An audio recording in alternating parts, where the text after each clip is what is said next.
This is Kevin Licks from SIA, just doing a quick mic check. Make sure you guys can hear me okay. Yes, I can hear you. Very good. Thank you.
Morning. Ms. Boulay, you ready to go? Good morning, I'm ready. Thank you. This is Eric Blank, proceeding 23AL-0243E, the Public Service Company Phase 2 electric rate case. Before we go on the record, any preliminary matters? Ms. Clark? Yes, good morning. Yesterday, EOC waived cross-examination of Walmart's witness Andrew Teague, and I am checking to confirm whether the commissioners have any questions for him. Commissioner Gilman? I do not. Commissioner Plant? I do not either. Neither do I, so Ms. Clark, you may be excused. Thank you. Thank you. Any other preliminary matters? Mr. Fanyo. Good morning. Morning. I have put two exhibits in box. Exhibit 1501 and 1502 and 1503. It's the affidavits of Mr. Bird for his testimony. I'd like to offer those for admission. Any objections? Hearing none, so admitted. And we only have half your face, Mr. Fanyo, so you may want to adjust your face or the camera. Oh, I gotta adjust this thing. Okay. All right, there you go. Thank you. You're now whole. Well, I was half before, now I'm whole. Yeah. All right, Mr. Zimmer, any preliminary matters? None from the company, Chair. All right, my notes show we're gonna put on Mr. Nussbaumer first, and then Mr. Lucas. Mr. Nussbaumer, can you hold up your right hand? Do you swear to tell the truth, the whole truth, and nothing but the truth? I do. You may put your hand down. Is anybody with you or communicating with you in any way? No. If that changes, you'll let us know. Yes. Back to you, Ms. Stockmeyer. Thank you, Chair. Good morning, Mr. Nussbaumer. Can you please state your full name and spell your last name for the record? Yes, my name is Eric Nussbaumer. The last name is N as in November, USS, B as in Bravo, AU, M as in Mike, ER. Thank you. And by whom are you employed and in what capacity? Sure. I'm currently the Vice President of Data Operations for Energy Outreach Colorado. Okay, thank you. And is this your first time appearing before the commission? Yes, it is. Welcome to the meat grinder. Thank you. I was going to say rodeo, but rodeo. All right, that's better. And Mr. Nussbaumer, have you caused testimony to be filed on behalf of Energy Outreach Colorado in this proceeding? Yes, I have. And we have already admitted your pre-filed answer testimony, hearing exhibit 602 with a number of attachments. If I was to ask you the questions in those pre-filed testimonies again today, would your answers be the same? Yes, they would. Okay, and so Mr. Nussbaumer is available for cross and questions from the commission.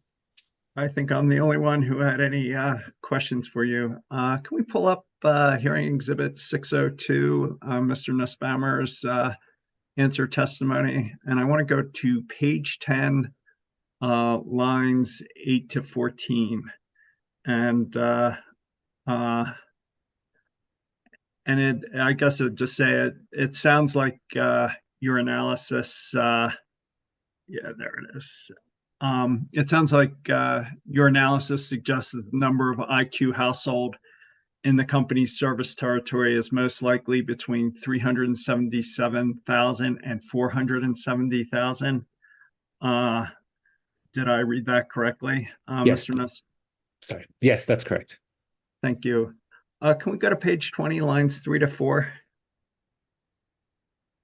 In addition to the IQ households, it sounds like you estimate that approximately 144,000 additional residential customers are energy burden. Can you scroll down the line for? Did I read that right? Yes, that's correct. And is it fair to say that this estimate of IQ and energy burden households doesn't include additional customers, perhaps in the hundreds of thousands, that may live in disproportionately impacted communities as identified under statute?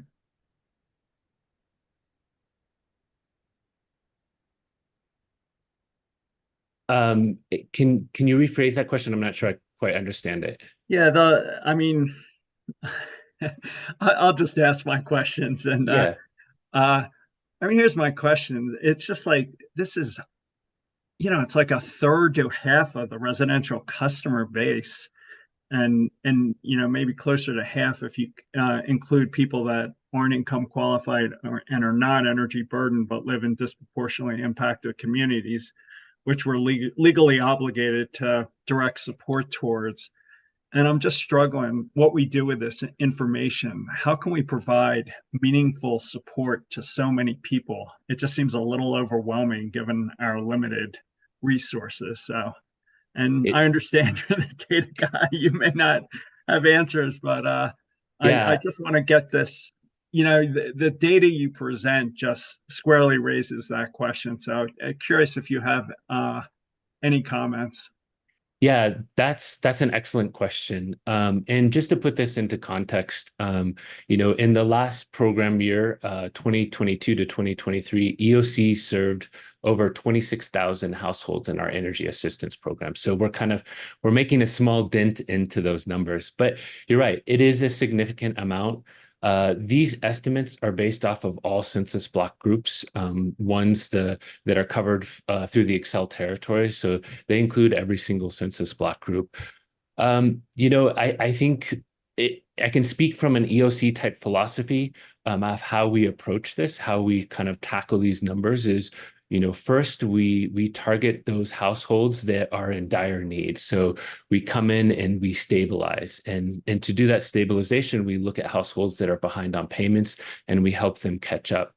The next phase of that is to sustain. And so those households that once we stabilize them, we go in and try to sustain them, and that can be through energy efficient upgrades or modernization. So we help them upgrade their appliances, or we help them weatherize their homes.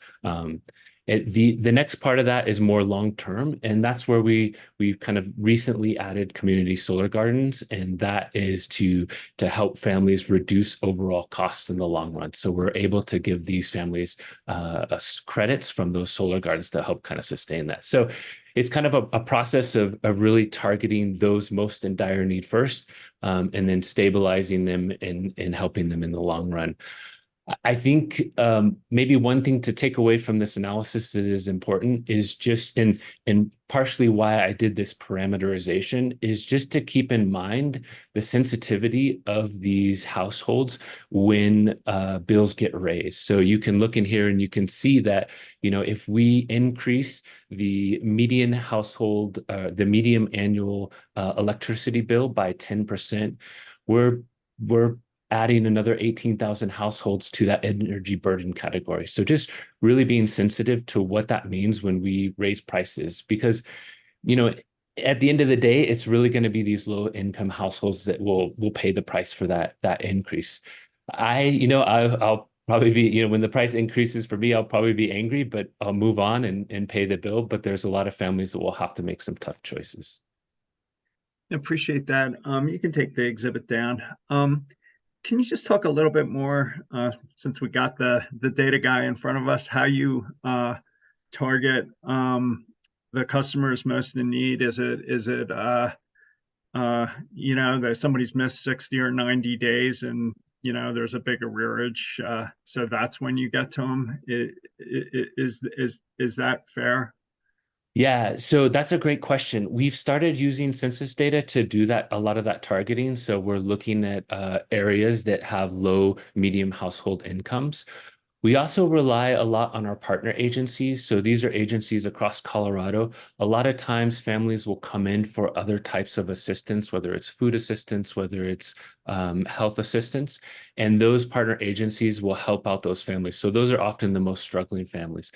But we are, I'll be honest, we are trying to find new ways to target these households that are most in need. And so we're working on different methods that we can more directly target, again, using census type data.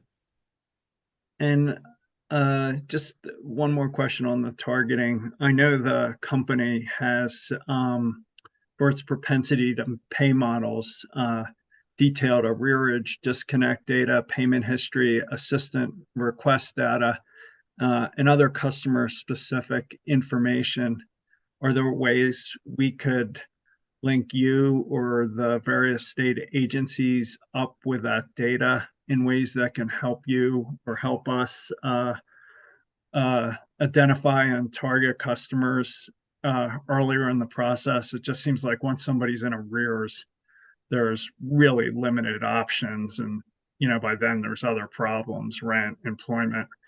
But I mean, I think the companies know, this company knows when it's people are in trouble months before they're actually in trouble based on all this stuff. Would it help to link you up with that data? That would be amazing. We would love the opportunity to dig into that data. I think there's a real advantage of getting upfront of these households, getting behind, and in the long run, there's a lot of cost savings, I think, in doing that and making sure they don't fall behind. In addition, I think I would be also interested in looking at that AMI data. I really want to understand the different energy pattern usages between these low income and non-low income houses. I think there's been some really interesting studies. There was a recent paper in Nature that looked at energy uses between low income and high income. And one of the interesting things they found is low income households tend to turn on the AC at a later date. So they actually came up with this really interesting index where they compared, low income houses versus non-low income houses and the difference in temperature when they turn on the air conditioning. And it's around like 4.7 to, if I remember, like 7.5 degrees. But there's really interesting energy usage patterns between these types of households that I would be interested in looking at. All right. Well, I'm sure there's all kinds of confidentiality issues, and we'll have to, work this out. I don't think you and I are going to solve this today, but Definitely. I appreciate helping build out the record. Along that veins, I have one last question for you. On page 11, lines 12 to 13, and you don't have to pull this up, you conclude that IQ households use a statistically significant less amount of electricity than non-IQ households. Although it sounds like, as you just implied, these customers may use more during peak demand periods. Have you given any thought, and obviously this is a way bigger conversation, about creating a separate IQ customer rate class? I think Illinois, I was told, was doing something like that. That's a really interesting question. I actually personally haven't given that much thought, but now that you mention it, I'm going to definitely dig into that, because that's actually a really interesting idea. So, all right, that's all I have. Ms. Stockmeyer, any redirect? And if none of the other commissioners had any questions, I'm happy to just really quickly, two things. If the commission is interested, the article that Mr. Nussbaumer was referencing is in eocsbox.com. If you all are interested, we can put it in the record. Okay, I got a thumbs up from Chair Plant, or excuse me, Commissioner Plant. Easy there. Easy. Sorry. I meant he's sitting in a chair. He's sitting in a chair. Two comments on that. First, Commissioner Plant, be careful what you get allocated. And Ms. Stockmeyer, what the hell? I give you a little criticism on trying to rein in Cross, and I know, so plant It me. has been a long week. It has been a long week. I Yeah. apologize. Is it Miss Federico or Miss Fungal today? It's Miss Federico. Okay, hi, Miss Federico. Hearing exhibit 628 and EOCsbox.com is the Nature article that Nussbaumer was referencing. Any objections to introducing that? So moved. Oh, Mr. Okay. Zemmer. Go ahead. Sorry if I was too quick. I Yeah, why don't we was- pull it up? Pull it yeah, up, Ms. Stockman. that was more I was going to ask. And actually, Yeah. the company's having it seems like Box might be down right now. You know, I was going to say the same thing. I'm having the same problem as well. I see it. I see 628, but I can't open it on the web version or on the desktop version. And Miss Kunkel is having the same problem on her end as well, unfortunately. And the public folder appears to be down. I think this is a Box issue. Yeah, I think the whole website is down, unfortunately. So I'm Ms. Stockmeyer, will you email that document as an attachment to Ms. Federico? Yes. Mr. Zomer, as many parties as you can, and copy Ms. Harper. And we'll go old school and see if we can do this by email, and we'll come back maybe before or after the break and get this all taken care of. So if you have another document or other redirect, let us know. Okay, I just have one more quick question, which is, Mr. Nussbaumer, you very aptly recognized the kind of routes that EOC takes with customers, bill assistance, energy efficiency where it can, community solar gardens, and then participating in proceedings to help keep bills low. Are there other requests in this proceeding that EOC thinks are important to protect income qualified households that are not receiving direct assistance? Could you elaborate on the question? Do you, besides overall bill, are you aware of other requests in this proceeding by EOC that it thinks are important to protect income qualified households not receiving direct assistance? Yeah, definitely. I believe there's an overall request to look at, and this is part of the testimony. There was an overall request to look at extending the peak period by a couple hours. I think it was from 7 to 9 p.m. And I definitely have a little bit of concern, and that's why I previously mentioned, getting access to that AMI data to look at energy usage patterns for low income. But my concern is that this will have the greatest impact or most detrimental impact to these low income households, because oftentimes they have the hardest time adjusting. So, I can cite another paper that shows that, low income energy households have the highest barrier for entry into energy assistance energy efficiency programs. In addition, they're less likely to have things like smart thermostats. So I really do want to understand kind of, when these smart meters get rolled out, before making that adjustment. I think it's really worthwhile to look at the data and look at the patterns of usage behavior for these different income groups to more fully understand that impact.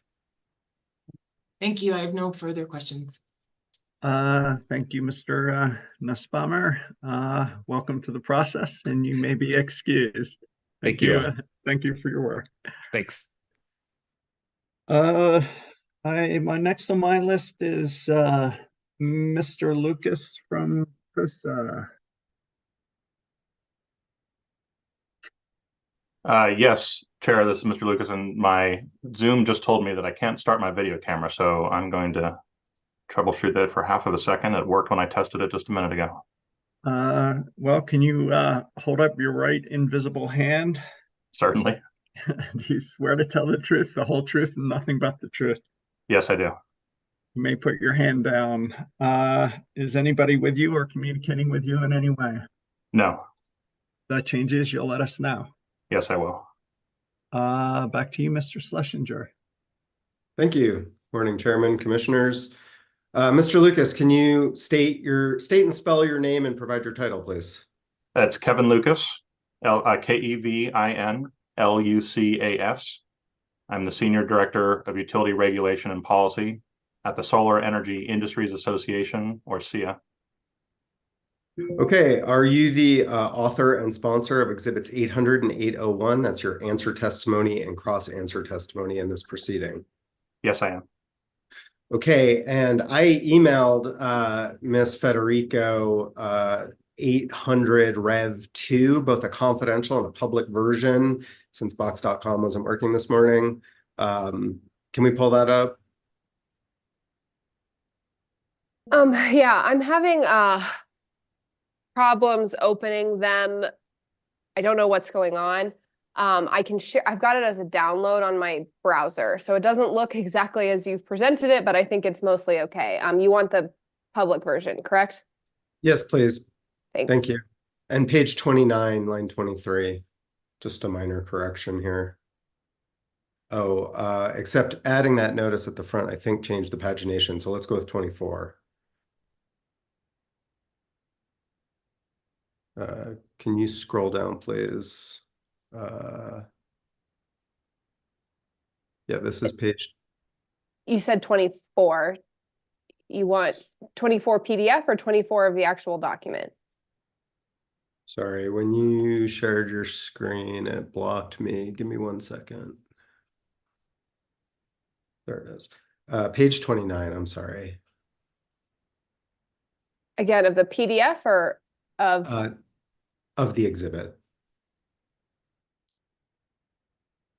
There we go. Thank you. Mr. Lucas, can you please just explain the change you made here? Yeah, this is just a typographical error. Instead of volumetric TOU rates, it should have just said volumetric rates. Okay. So with that, we'd move for the admission of hearing exhibit 800, both the public and confidential versions, Rev 2, which reflects this one change. I assume there's no objections, so moved. Okay, Mr. Lucas is available for cross-exam. And Mr. Chair, if it would be helpful, I can try to just turn Zoom off and turn it back on to see if that will resolve the video issue. I should be back in 20 seconds if that's okay. Yep. And I have you up first, Mr. Zomer. Your Honor, this is Kurt Boehm with Kroger. We discussed yesterday about me possibly going first in. Oh, I apologize. Yeah, yes. So you can go first. Thank you. I have limited availability today. This is very helpful for my schedule. Thanks. Yeah, no worries. Are we ready? I think he had to. Yeah, there he is. Okay. Unfortunately, it's still saying I can't start the video. Again, frustrating because I had tested this before we came into the hearing, but you're good. Microsoft decided to push an update to me last night that might have caused a little conflict in here. No worries. Just so you know, we're going to go a little out of order, and Mr. Boehm from Kroger is going to start first. So you're up, Mr. Boehm. Thank you. Good morning, Mr. Lucas. Morning. Ms. Federico, are you able to pull up hearing exhibit 108?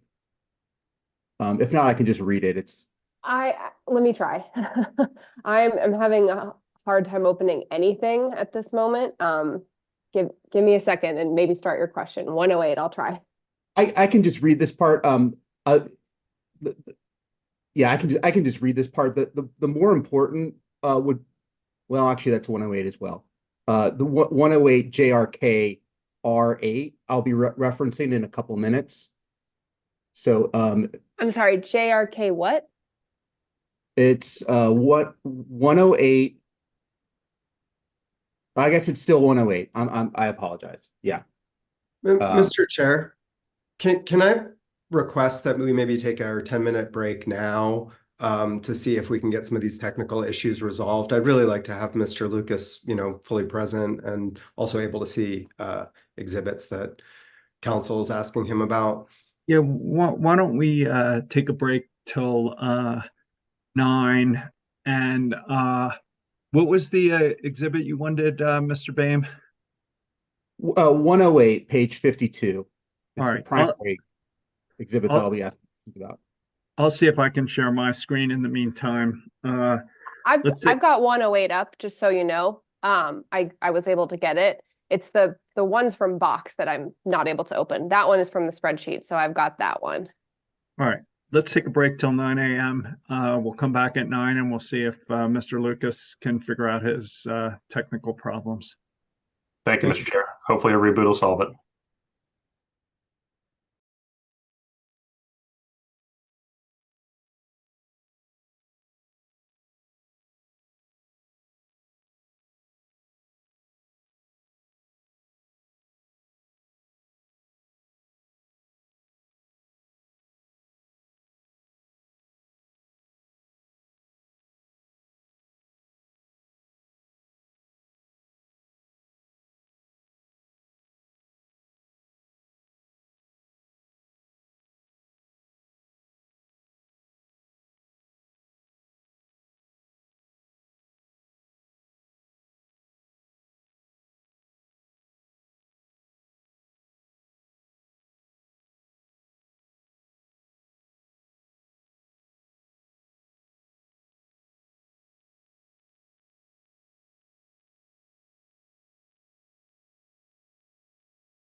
Mr. Lucas, nice to see you. Yes, likewise. Thank you. And thank you for that opportunity to restart. I appreciate that. Yeah, no worries. So just as a general thing, I think we have access to all the pre-filed exhibits. If any attorneys want to move documents out of box, the documents that were in box.com, if you could email clean copies that haven't been in box to Ms. Federico, that'd be greatly appreciated. I think we're a little concerned there's some corruption. So, Ms. Federico, did you have something else you wanted to suggest? Yeah, yes, I was going to ask if you could also CC Stephanie Kunkel. She's going to do the afternoon if box is not resolved. And also, if I run into any technical issues, she's in the Zoom and can share as well. So please send them to both of us. And can you resend your contact information to the parties, Ms. Federico? Yes, so it's just my email, Casey, CASEY dot Federico, FED as in dog, ERICO at state.co.us. And Stephanie's email is Stephanie, STEPHANIE dot Kunkel, KUNKEL at state.co.us. All right, thank you. Commissioner Gilman, are you out there? Yes. All right. Sorry, I thought I was on. I've been watching you.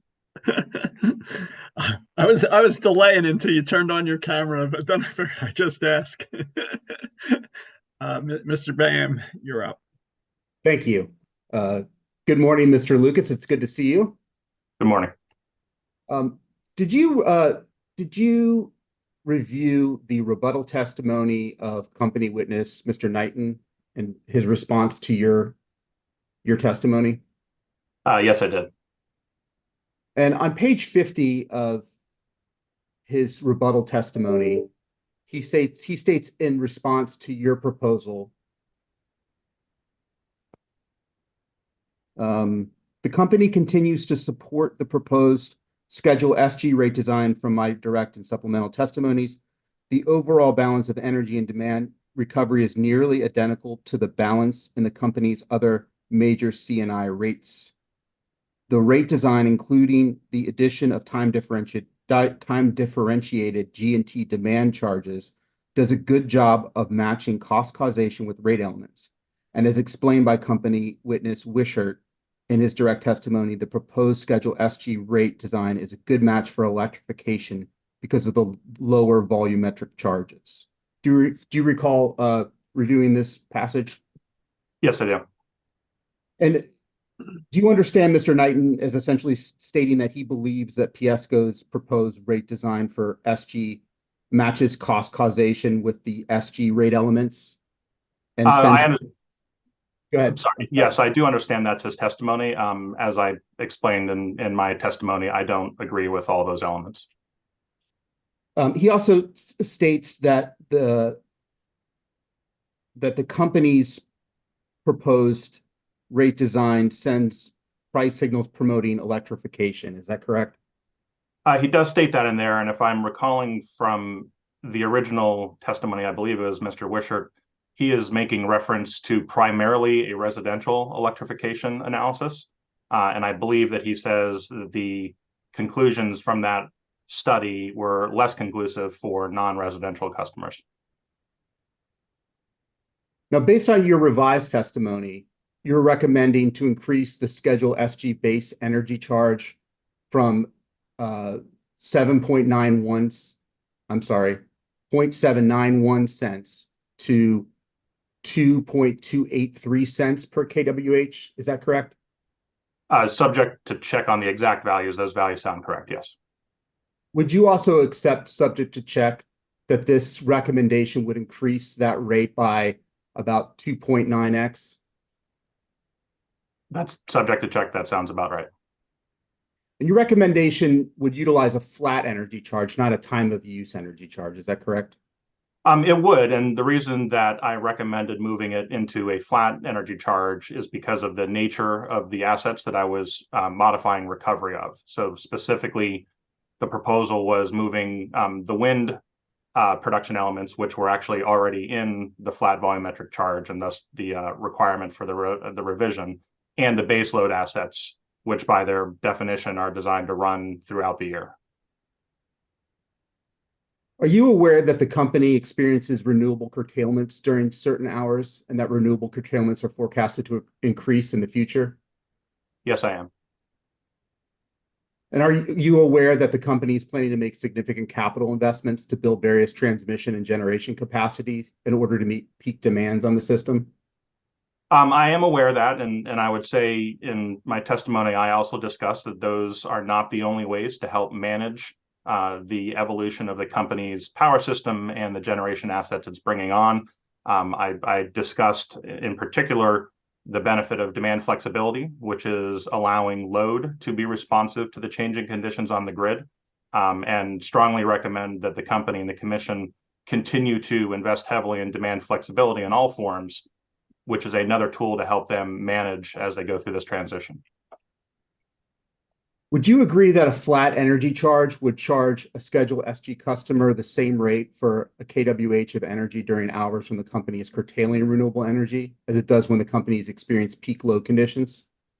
I do, and again, I don't want to overemphasize that our intent is to move things into a flat volumetric charge, and that is the only way to manage this. The recommendation was specific to these assets, and I think, in fact, the following paragraph said that if the commission was interested in moving more components into a volumetric charge, such as intermediate or peaking, that those may be appropriate to move into a volumetric tariff, a time of use volumetric tariff. I'm very happy with volumetric time of use tariffs. My core recommendation in this case is that the Schedule SG TOU is a well-designed tariff, and I think it should be moved for the default once the metering capability is out there. So I'm very supportive of time of use tariffs in general. The recommendation here was for an incremental step to be responsive to the commission's prior order that looked at more volumetric recovery. And in this instance, for these volumetric assets, the small step that I was proposing was to move the base load into a flat TOU rate. Did you submit any rate impact analysis showing the effects of your proposal would have on SG customers on various load factors? There were a series of analyses that I did that looked at the general relationship between more volumetric recovery and less volumetric recovery. This was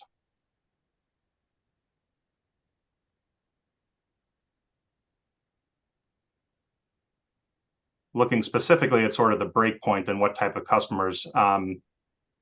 There's some discussion on this on page 54 of my answer testimony. 53 and 54, that reviews a analysis that the company originally performed looking at the sort of break-even point between volumetric recovery and the current rate and how those fluctuated over time. And I reproduced a chart on page 54 that basically shows the break-even load factor for customers. The rate that I put together is more volumetric in nature, which would have the effect of sort of changing the tilt of this line, such that it would still be the case that customers above that break-even load factor would benefit, although to a lesser extent, and customers below it would see the opposite effect, again, although to a lesser extent. But you didn't perform any rate impact analysis, the type that we typically see filed in rate cases that shows the sort of an illustrative load factors with the rate impacts listed along load factor lines. I don't think that I ended up working that into my testimony. I do remember doing some analysis that varied those percentage of volumetric and looked at this across to produce multiple versions of the chart on page 54. And I think subsequently, I believe the company actually performed a similar analysis that looked at the changes to the load, which I remember Mr. Schlesinger crossing the company witness on that, showing that there was a number of customers who would see lower bills a number of customers who would see higher bills, and a lot of discussion about exactly how many of each of those types of modifications would occur. I think you're referring to the table on page 52 of hearing exhibit 108. Ms. Frederica, can you pull that up?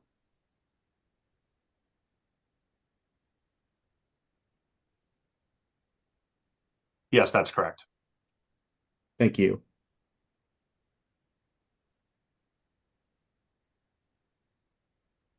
Before we get to that, would you agree that the average bill impact for Schedule SG, according to the company, is 0.2% rate increase in this case? Are you speaking for the company's proposal writ large for the SG? Yes. I don't have that number at the top of my head, but subject to check, I'll accept that. Thank you. So this table on page 52, and you mentioned Mr. Schletchinger's cross of Mr. Knighton, and I think that he explained that your proposed rate design prior to the corrections would have resulted in an approximately 50% of Schedule SG base revenues recovered through demand charges and 44% recovered through a flat energy charge. That was prior to the modification, to the revision. Right. And I believe after the revision, it was closer to the 60% demand, 34% energy. Right. So that would be the third column from the right. Correct. And based on Mr. Knighton's rebuttal analysis that's up on the screen, would you agree that for Schedule SG, your proposed rate design after the corrections would have resulted in approximately 8,189 Schedule SG customers, which is about 19% of the customers in the class, experiencing rate impacts greater than 10% or reductions more than 10%? Yes, based on the table, that sounds about right for that particular number, keeping in mind that there's been a lot of moving parts on exactly how the final numbers are going to work out in the case. Based on this particular figure, I'll accept that.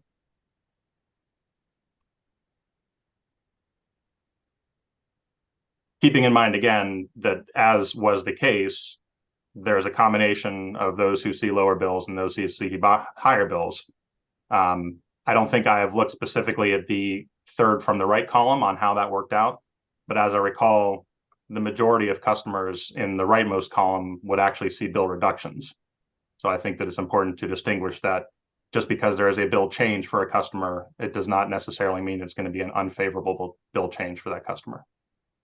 Would you agree that even within this band between negative and a 10% decrease and a 10% increase, that's a pretty big range of impacts for a rate schedule that's experiencing a 0.2% on average rate increase? I can't say that definitively because the 0 to 10 bucket is exactly that. It's a bucket. There are 34,000 customers who are in between 10% reductions and 10% increases. Absent doing additional analysis to see how many of those may be within 1 or 2%, I can't really say whether that's a disproportionate number. And then again, about 19% of the class would fall outside of that bucket, and you would agree that those are pretty significant rate impacts above 10%. They are larger for sure. And again, I don't think a customer who is suddenly going to save 20% on their bill is going to be particularly troubled by that. But there's also a portion of the customers that would be receiving a rate increase that is above 10%, correct? Those customers would not benefit. It would be the opposite, correct? They would see higher bills. That's correct. And this goes back to the question about what are your priors in this entire analysis. And the company's priors are that the current rate charges customers appropriately, that the balance of customers who benefit and do not benefit from this is set correctly. That's the company's assumption. My assumption is different. I don't take for granted that customers who would see bill increases by making this change is a punitive bill increase. And I think in many cases, it's simply the fact that they were paying less than what they would pay, but not inappropriately, that it would be appropriate for them to have bill adjustments based on their actual usage pattern. And this goes back to the entirety of the discussions about non-coincident peak demand charges, cost causation, what those things have in common, if at all, and how they turn into affecting individual customers when you design a rate based on the average of the class. The SG class is very, very diverse. There are customers who operate a lot of load at a very consistent level. There are small customers who have very high load factors, who may be, only open a handful of hours during the week. Those are just fundamentally different customers. And so when you design a rate that is based on the average of everybody, you're going to have those structural winners and losers. And I don't think you can say that any customer who would see a bill increase under this change, that is an unjustified bill increase. I do not agree with that. Mr. Lucas, we're just talking about base rates right now. And would you agree that traditionally PSCo has designed its base rates to primarily recover capacity costs? I would say its base rates are primarily to recover its assets, its hardware. So its production plant, its transmission distribution plant, and customer investments. And those are capacity costs? Well, that's a big question at the heart of this case, is exactly what those are and how they should be spread out to the various customers. The company also charges SG customers an ECA, which is designed primarily to recover energy cost. Is that correct? Energy and purchase power cost, I believe, yes. And I think we established when during Mr. Knighton's cross-examination that the current ECA generates $371 million in revenues for Schedule SG. That sounds about right. Thank you, Mr. Lucas. Those are all the questions I have. Thank you. Thank you, Mr. Beam, and you're free, I think, sir. Mr. Zomer. Thank you, Blake. Good morning, Mr. Lucas. Good morning. Ms. Federico, could we please pull up hearing exhibit 800 and go to page 45?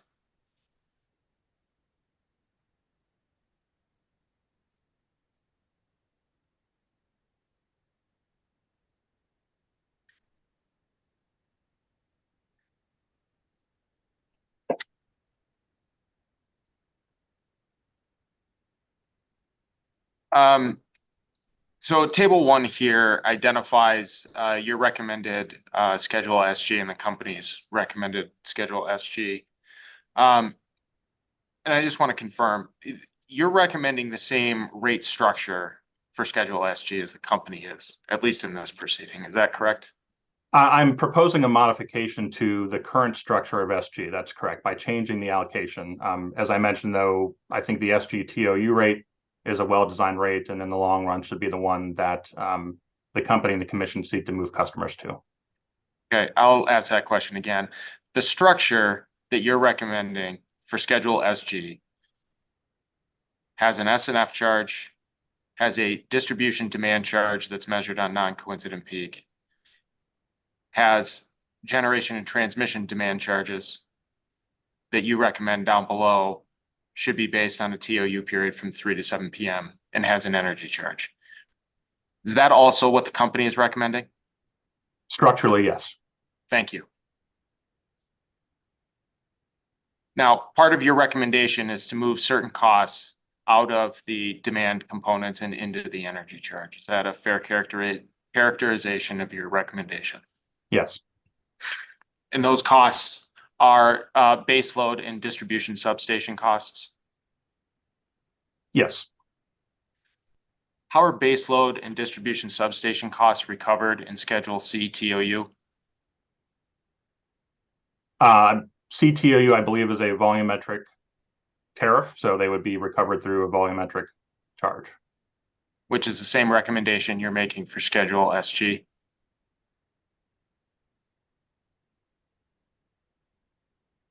The CTOU has a TOU component. I did not propose to recover them in a TOU component in the SG tariff. Again, with a reference to the SG TOU that does contain that structure. So in this instance here, I'm proposing a volumetric recovery of those assets in the flat charge that's present in the current rate. Yep, and I apologize, that was a poorly worded question. You're recommending that those costs be recovered through a volumetric charge in Schedule SG, and they are also recovered through a volumetric charge in Schedule C or CTOU. Is that correct? Yes, the base load are in the C and CTOU. Other generation and other components are also recovered through the volumetric charge. Okay. Subject to check, do you agree that approximately 25,000 Schedule SG customers are currently eligible to take service under Schedule C or CTOU? That sounds about right, yes. And subject to check, do you agree that there are approximately 43,000 Schedule SG customers in total? Yes. So that means approximately 60% of Schedule SG customers can move to Schedule C or CTOU currently today. Based on their current demand levels and the qualification of the tariff, that's correct. I will say there are some lower demand customers who do have higher load factors for whom that switch may not be economic, just like there are some higher demand customers who have low load factor who would not be able to switch to that. So it sort of cuts both ways. Is there a load factor limitation on their eligibility to move? Not on their eligibility, but on whether Thank it's you. an economic result for them. Schedule CTOU and Schedule C, those are permanent rates, aren't they? Yes. And there's no obligation to participate in solar rewards to take service under those rates? I would have to specifically review the tariff. I don't have that at the top of my head, but subject to check, I'll accept that. And at least compared to Schedule C, it results in lower bills for customers with a load factor less than 45%. Do you agree with that? I think 45%, yes. I think that was the original number in perhaps Mr. Wishart's analysis that showed the break even between those two tariffs. And 45, and sorry, I think it's 45.5% to be precise. 45.5% is greater than 11%, is it not? It is. And it's also greater than 30%? It is. Okay. Can we also please bring up Mr. Lucas's cross-answer testimony hearing exhibit 801?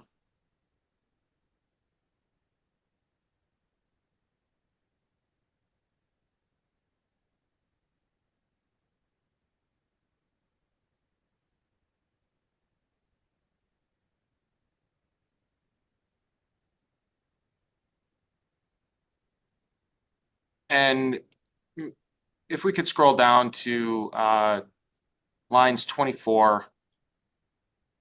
What Right page? there. Sorry, page 6. Scroll down. Mr. Lucas, I'd like you to just take an opportunity to review the paragraph there starting on line 24, and it continues on to the next page. And just let me know when you've reviewed that, refresh your recollection of that.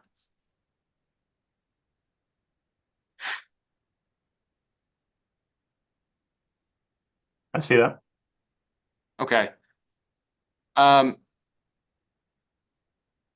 In that testimony, you talk about the commission should proactively address the issue that many small commercial customers are taking service on Schedule SG, a rate that is charging them higher rates despite their relatively low cost contribution. And then if we could move to page 19.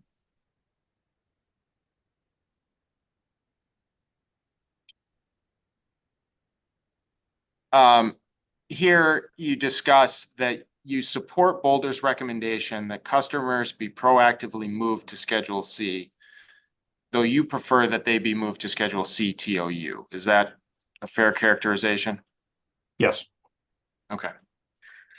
Are you recommending that all customers under 50 kilowatts be forced onto Schedule CTOU? No, no, I'm not, because as I testify in here, I believe that the company should offer well-designed rate options for customers who can essentially find a tariff that meets them where they are. There are a lot of different types of customers who have lower loads, who are currently in the SG class. that may benefit from moving to the C or CTOU. And the fact that they are not on that tariff means that they are likely overpaying. For whatever reason, and I think Mr. Wishart identified this as perhaps some complacency or some other sort of inertia issue, customers are not taking advantage of the tariffs available to them. I think a better outcome is for having more customers on tariffs that are more appropriate for them. And then in the long run, as I discuss, resolve the ways that you can deal with potential revenue mismatches as a result of that. But I think an end result where more customers are taking on service on tariffs that are better designed for them is a more positive outcome. Can we scroll down to question 28? And we can stop right there.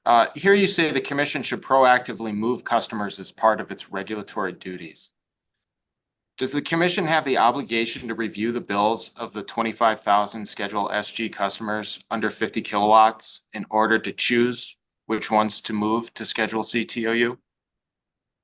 I don't think it has an obligation to do that level of detail. I think that it is appropriate for the commission to be concerned about this issue, and it would be appropriate for them to take actions that would provide a more automated process for customers to be able to move on to their best bill. I believe that I think APS down in Arizona has a tariff review process that occurs where customers are proactively informed of what types of tariffs they would be well suited on. They have a bill comparison tool that you can quickly check to see, and the process for changing tariffs are pretty straightforward.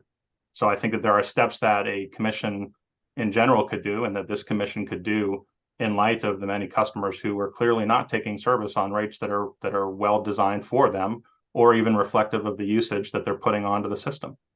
So you think the commission has an obligation to pick the best rates for customers? I think that the commission has an obligation to protect the public in general. It is standing in for the active competition in a vertically integrated natural monopoly structure. So in the absence of competition, the commission stands in for that force. And it has an obligation to protect the public writ large, to make sure that the public writ large is being served well in the absence of competition. So in your recommendation that the commission move these customers onto Schedule CTOU, is this a one-time thing? I think that the tool should be set up so that customers have the options available to them to take service under tariffs that work well for them, that are well designed. There seems to be a particular issue right now.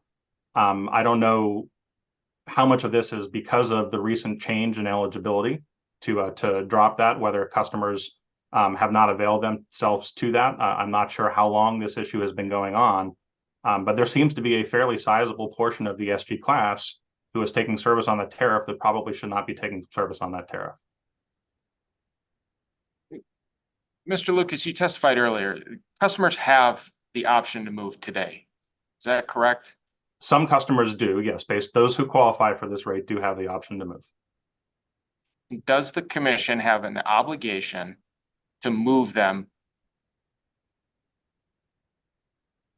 The commission, I believe, has an obligation to provide that option to customers, that provides more information to customers, provides them information.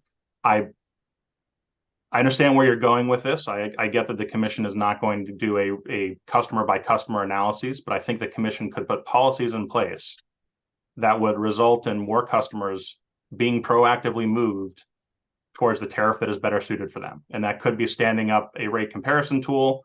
It could be standing up a more streamlined process. It could be requiring the company to be more proactive in reaching out.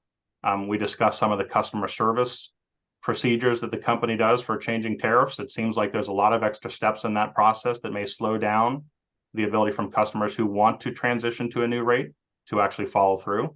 My argument here is that I think that the tools that the commission has, that it could appropriately avail itself of, would result in more customers being proactively moved onto tariffs that are better designed for them and that are well-designed tariffs in the first place.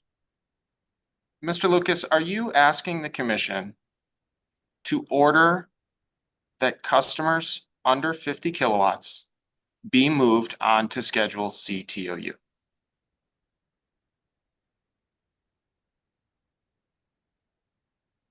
Not in a carte blanche way.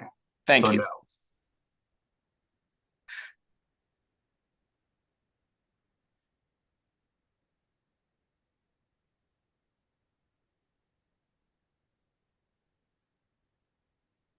I have nothing further. Thank you, Mr. Zoomer. CEC, I have 25 minutes, and I have a hard stop a little before 10. So you're up, Ms. King. Thank you. Good morning, Mr. Lucas. I'm Michelle King. I'm counsel for Colorado Energy Consumers. It's nice to see you again. Good morning. In your cross-answer testimony, you recommend that the commission adopt EOC's recommendation to move more AMI costs out of the customer charge. Do you recall that? Yes. And if we can please open Exhibit 801 and turn to page 24. There you state, Mr. Chernick ultimately recommends that 37% of AMI meter costs be allocated based on a customer allocator, with most of the remainder based on the POD allocator. Yes, I'd see that. And then at line 4, you say, I agree with Mr. Chernick that the benefits of AMI go far beyond the meter reading components of the company's business, and thus conclude that the cost should be allocated in a manner consistent with these functional benefits. Do you see that? Yes, I do. Now, I understand that you're endorsing the concept set forth by EOC, correct? Correct. I want to clarify, are you also endorsing Mr. Chernick's analysis? I understand that there was some corrections that Mr. Chernick made with regard to some of these specific figures. Ultimately, I'm endorsing the concept. The data here is, I believe, based on the information that he had prior to that back and forth. I did not fully track where the updated analysis landed in terms of the exact numbers in here, but I think that my recommendation supports the structure and sort of concept of his arguments, that AMI produces benefits that go to other functions, such as the generation and transmission and distribution function, and that the benefits accrue to customers taking service via those assets, and therefore some of the costs should also be moved in there. Okay, but you've not done an independent quantification of benefits. You're relying on Mr. Chernick's assessment of them, is that right? That's right. And independent of Mr. Chernick, have you calculated how many dollars his approach would shift to a pod 8760 allocator to then get allocated to all the customer classes? With respect to the AMI meters specifically, Mm-hmm. I have not independently calculated that number. And so I know you were unavailable yesterday. Did you hear or review my cross-examination of Mr. Chernick? I was able to watch some of it after the fact, but I don't think I was able to watch the entirety of it. Are you aware that Mr. Chernick shifts approximately 28.8 million out of customer charges to be allocated on the pod 8760? Subject to check. If that's how the discussion went yesterday, I'll accept that. And so, subject to check, would you also accept that Mr. Chernick's approach shifts approximately 4.5 million to CNI primary and transmission customers? Again, subject to check, yes.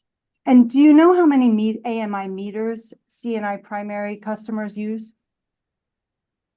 I don't believe they are included in the company's rollout of AMI meters. So 0. I think the answer is 0. And same with CNI transmission customers use 0 AMI meters?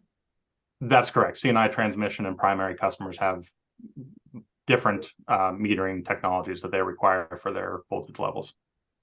Okay, but none of which are AMI meters.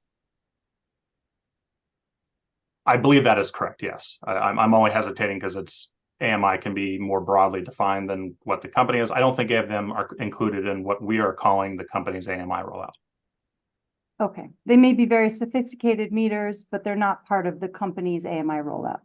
Correct. Okay, so if we can please turn to exhibit 401, which is Mr. Higgins's cross-answer testimony. And please turn to page 30. Bless you.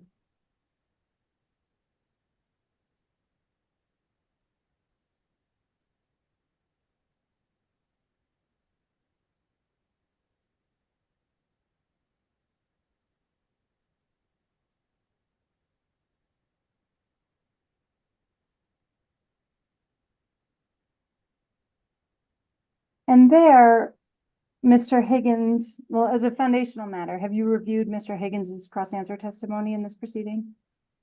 Yes. And so there, oh, also, before we dive into this list of errors, when you reference Mr. Chernick's recommendation to allocate 37% of the AMI meter costs, I believe you were alluding to this, but are you aware that Mr. Chernick's reference to that 37% was an error and his recommendation was modified to correct the typographical error that it be 27%? I do remember that, yes. Okay, and so in adopting his approach, did you catch the error of his reallocation or independently verify his calculations? I was referencing his testimony, which at the time had the 37% number. I did not independently redo his calculations. Okay. Now, looking to, if we can scroll down to the testimony at line 10 so that we can capture those bullet points. Thank you, and including onto the following page, but did you independently account for the portion of AMI meter benefits related to customer-related cost savings? My recommendations in this matter were based on Mr. Chernick's analysis. I did not independently conduct this analysis. Okay, and so you did not also independently review Mr. Chernick's derivation of the incremental AMI meter costs? Objection, Not in, asked and answered. If may I If you can respond? just rephrase, Ms. King. Sure. One of my prior question was with respect to the portion of AMI meter benefits related to customer-related cost savings. This question is probing whether Mr. Lucas independently reviewed Mr. Chernick's derivation of the incremental AMI meter cost. So it's actually a different question. Mr. Lucas, the objections overruled. I did not. And did you endorse his, endorse his comparison of the cost of an AMR meter for residential meters against the per meter gross plant for all meters, including small commercial? Again, I supported Mr. Chernick's general approach to his analysis, that I believe it is accurate that AMI meters produce more benefits that exist and accrue outside of the customer function. I did not independently check his numbers, and I understand that there was a lot of back and forth on the calculation. So for each of these individual components, I did not reproduce his analysis to come up with separate numbers. I was endorsing his concept, which I think is a valid concept. Okay, but you accepted his assessment and analysis at face value? I believe I reviewed his work papers briefly, but I didn't go into a thorough analysis of them. Okay. So thank you. We're done with this piece of testimony. Mr. Lucas, you acknowledge that there are various ways to make behind the meter solar generation more cost competitive compared to PSCo's tariff rates, right? Can you maybe rephrase that question or point me somewhere where we're trying to go in my testimony? Sure. This is actually just a conceptual matter for your consideration of how to make behind the meter solar more cost competitive for customers. And that's something that you deal with all the time in your practice, correct? I think I'm tripping up on the term cost competitive, because to me, cost competitive implies the cost a customer will pay for the system, which is a different issue. Okay. Let's try this a different way. have you considered a standby rate for customers with behind the meter solar in which a generation demand charge is converted into a time of use energy charge? Are we speaking specifically with regard to the secondary class or just for all solar customers of any For all type? solar customers. I am aware that there are some utilities who have made proposals along those lines. I am not proposing one in this case, and I believe that Public Service does have a standby charge in their tariff book, but I have not done much analysis on that standby tariff. Okay, and are you aware that Public Service's affiliate, Southwestern Public Service, has implemented a standby rate for large behind the meter solar generation? Objection, foundation, and relevance. I'm asking if he's aware. Overruled. May- I am not aware of that tariff. Okay, and do you think, are you aware though of the opportunity for standby customers to have behind the meter solar? Where I believe you said, I believe your answer to the prior question was that yes, that you are aware that there can be a standby rate for customers with behind the meter solar in which the generation demand charge can be converted into a time of use energy charge. I am aware that that structure can exist somewhere in some tariff. Now, whether or not that is a good structure or one that should merit, scrutiny is a different question. My understanding of standby tariffs are generally more associated with, large industrial facilities that might have a combined heat and power plant or some sort of generation that is typically used to meet their own load on a more consistent basis. It's a very different question about a commercial customer who has a PV system on their roof. And I think extrapolating the structure of a standby tariff meant for large industrial customers with combined heat and power systems is just a completely different realm from talking about your average, warehouse or office building that has a PV system on the rooftop. I think there's very Right. different policy considerations to be factored in there. Sure, but it's one that might warrant further consideration from this commission. The commission can certainly consider anything that it would choose to do. I would say, in general, my instinct is that would not be a particularly good policy choice to apply them broadly to solar customers with behind the meter systems. It might be an approach to make solar more attractive rather than shifting costs to C&I customers. Yeah. I don't know, because the only reason that a customer it depends on whether that would be a mandatory tariff. So if a customer doesn't have to take service on a standby tariff, they may have other tariffs that they would choose to do instead. So there's a lot of detail and nuance that goes into this discussion, which I just don't think we've covered at all in this case. Thank you, Mr. Lucas. I have nothing further. Thank you, Ms. King. Commissioner Plan again with a hard stop at 5 of. Any questions for Mr. Lucas? I do not have any questions for Mr. Lucas. Commissioner Gilman with a hard stop at 15 minutes. Any questions for Mr. Lucas? I do. Can you hear me okay on this? Yes, I can. Okay, thank you. Sorry, I have some company from a sick child today, so we'll try to avoid a cameo. Good to see you, Mr. Lucas. Likewise. I inquired with Mr. Klingman about the proportion of production meters, either in total of those proposed, either in total or of those to be replaced that serve customers with solar installations that are less than 10 kilowatts. I might have gotten a tip that you have some information about this. So do you have any information about that? Yes, I do. We asked a discovery question after the testimony had been turned in that was seeking more information on this. I wrote about this in both my answer and cross-answer testimony, positing the question about whether it was even allowable for the company to replace those production meters and include it in the rate base, or whether they were required to basically pay for it themselves. I think that's an open question, but the data response that came back is the company has basically already replaced all of them.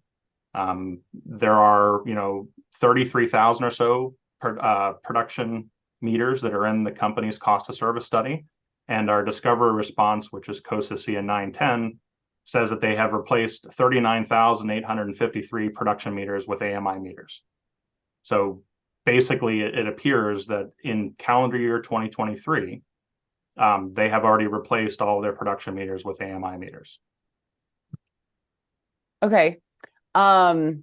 So this doesn't feel as timely now, given that information, but I made a suggestion to Mr. Klingerman about potentially offering, if really the premise is that the contract with these 2015 to 2020 vintage solar rewards customers who are less than 10 kilowatts, where if they had joined after that point in time, they wouldn't need the production meter, given the commission's order at that time. So I made a suggestion to Mr. Klingerman about potentially offering those, especially sub 10 kilowatt solar customers, with an option to either upgrade the meter or just move to the PV watt system that post 2020 customers are on, rather than eat into, what could be a significant portion of their actual solar rewards payments due to the accuracy of that.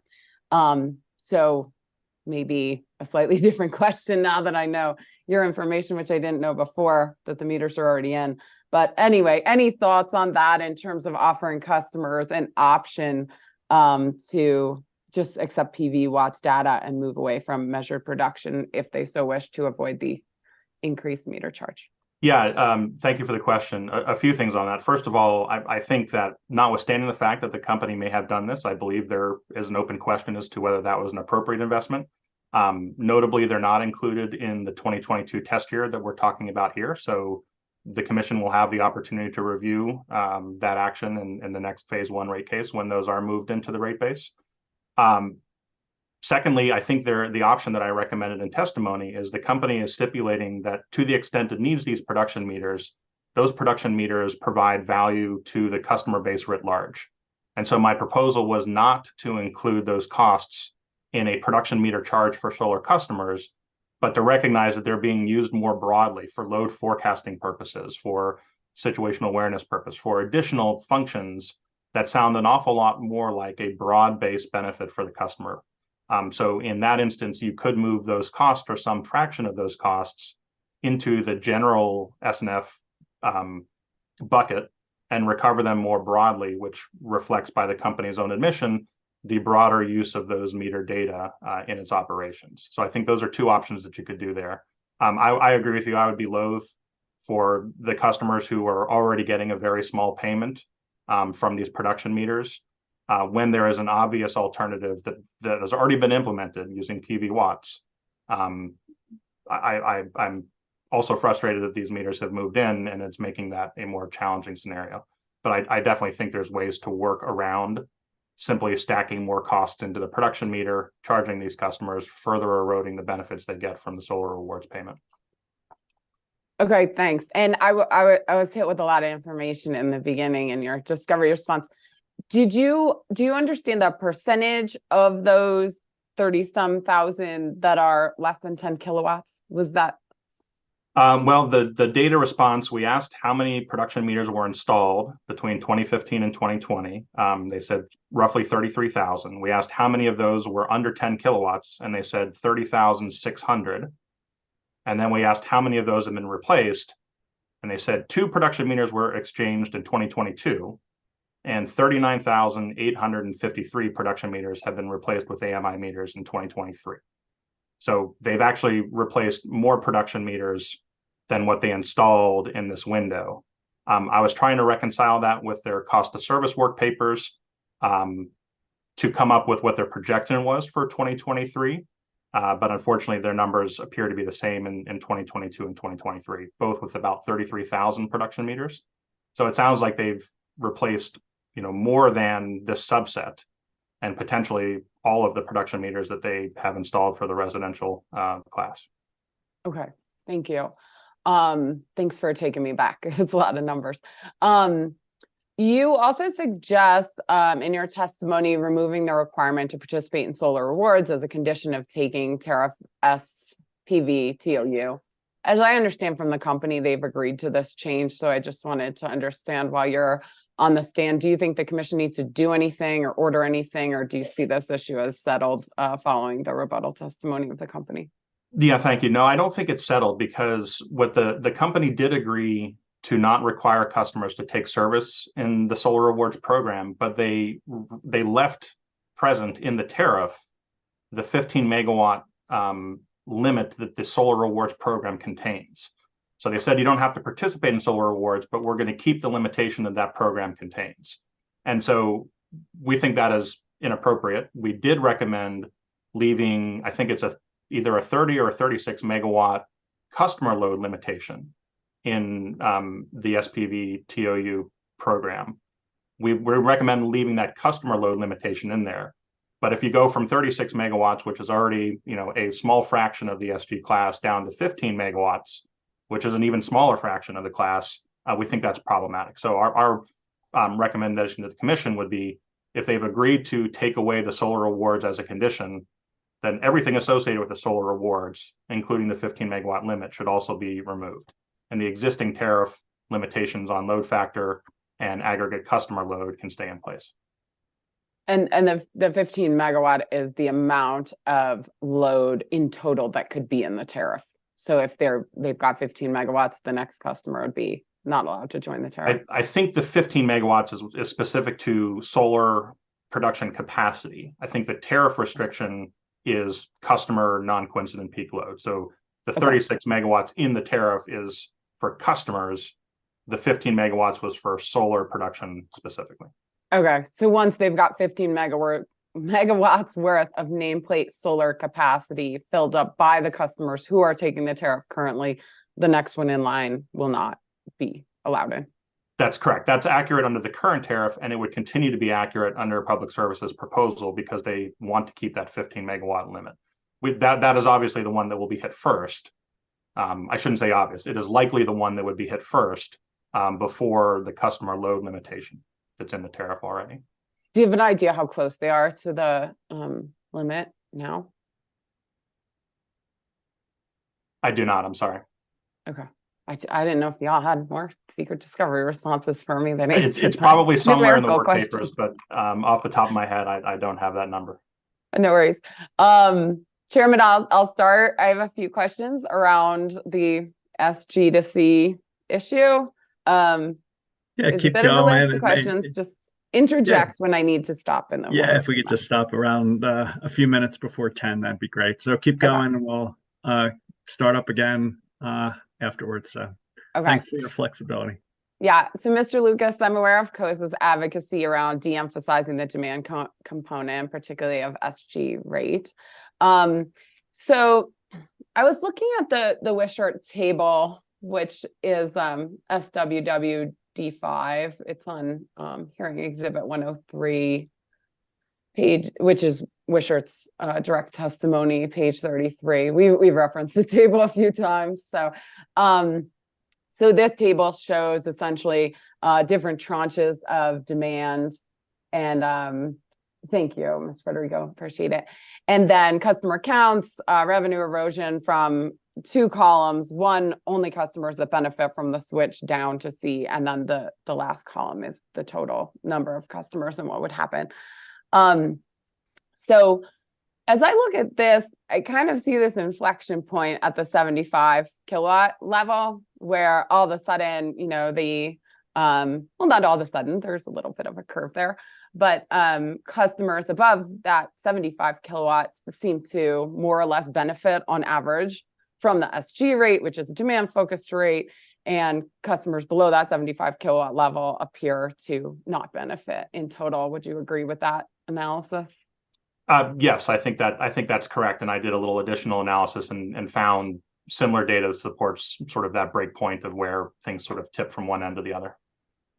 And I think intuitively, this makes sense, right? If we take the company's testimony that generally speaking, smaller customers are a little peakier and therefore benefit from a more energy focused rate, larger customers, more steady, higher load factor, benefit more from a demand focused rate. Is that all square for you? Yeah, that is. And in fact, I did that exact analysis on page 56 of my answer testimony that breaks down. It basically shows the load factors for these various elements, if that's helpful to refer to as well. Okay, thank you.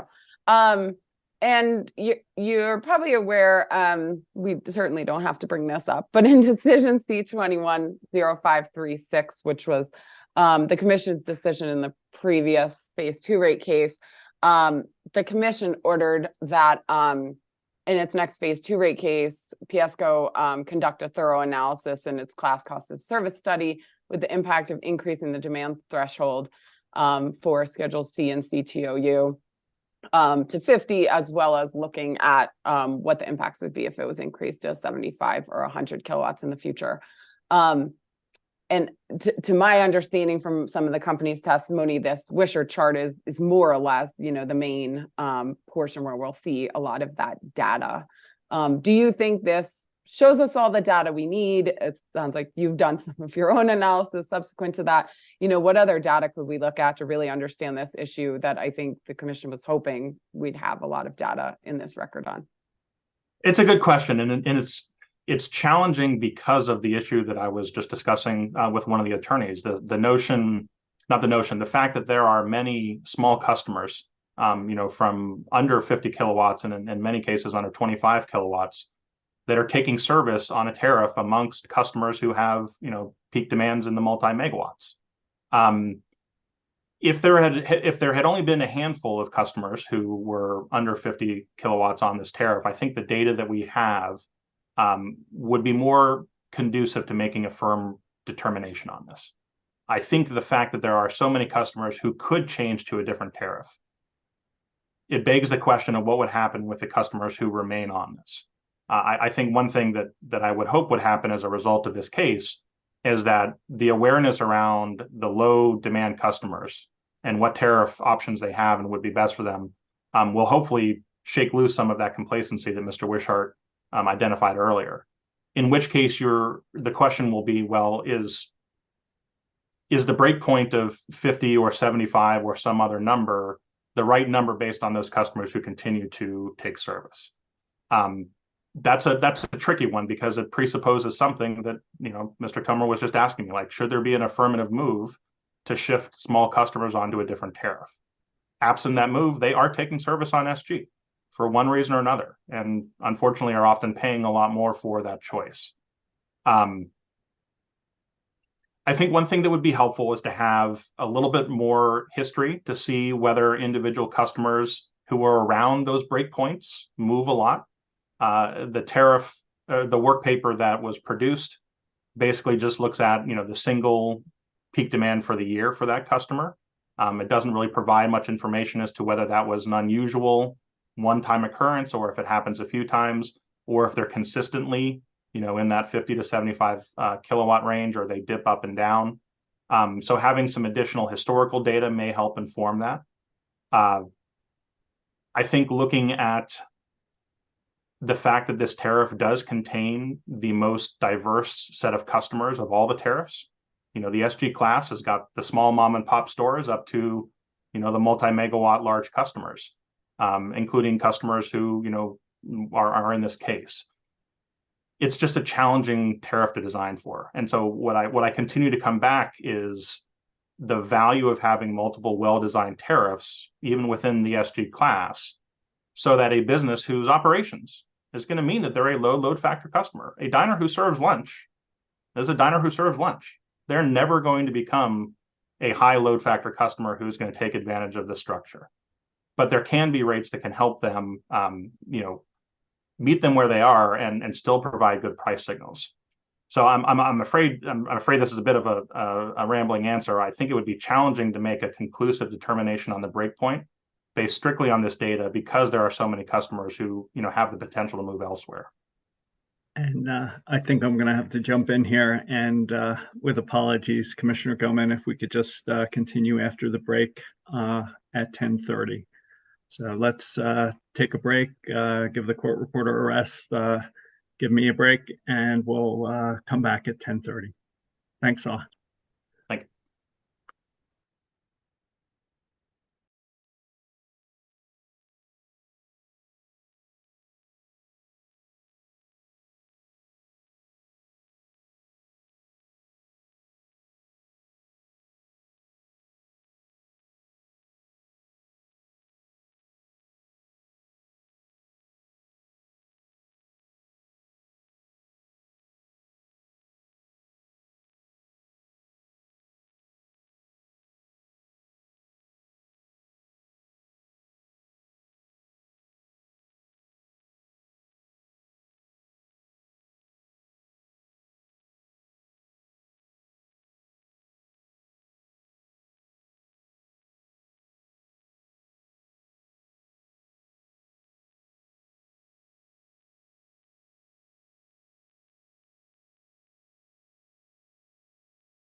Commissioner Goman, back to you.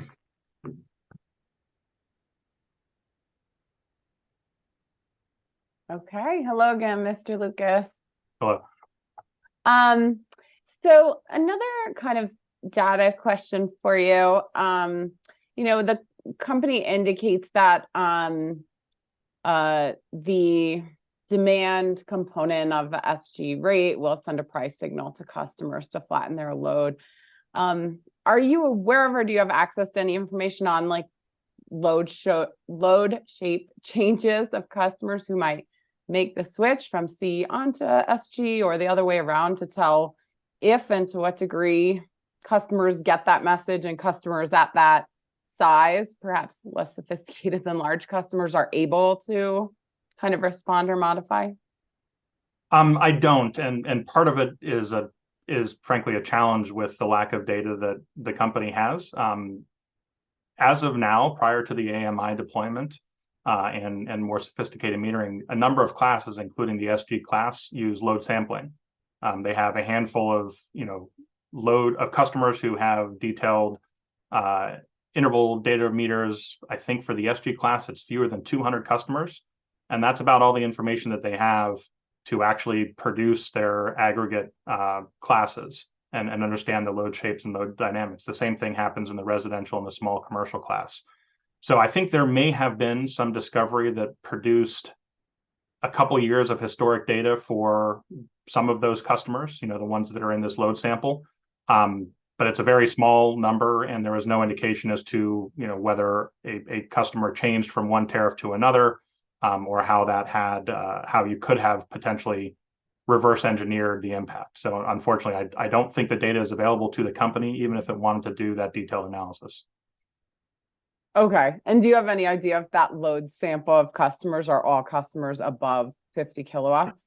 No, my understanding is the company uses a statistical process that makes sure that there are sort of subgroupings within that particular class to make sure they have a representative sample of the small customers, and then the slightly larger customers, and the medium customers, and the extra, and then they use a statistical process to aggregate those together into the overall load shape of the class.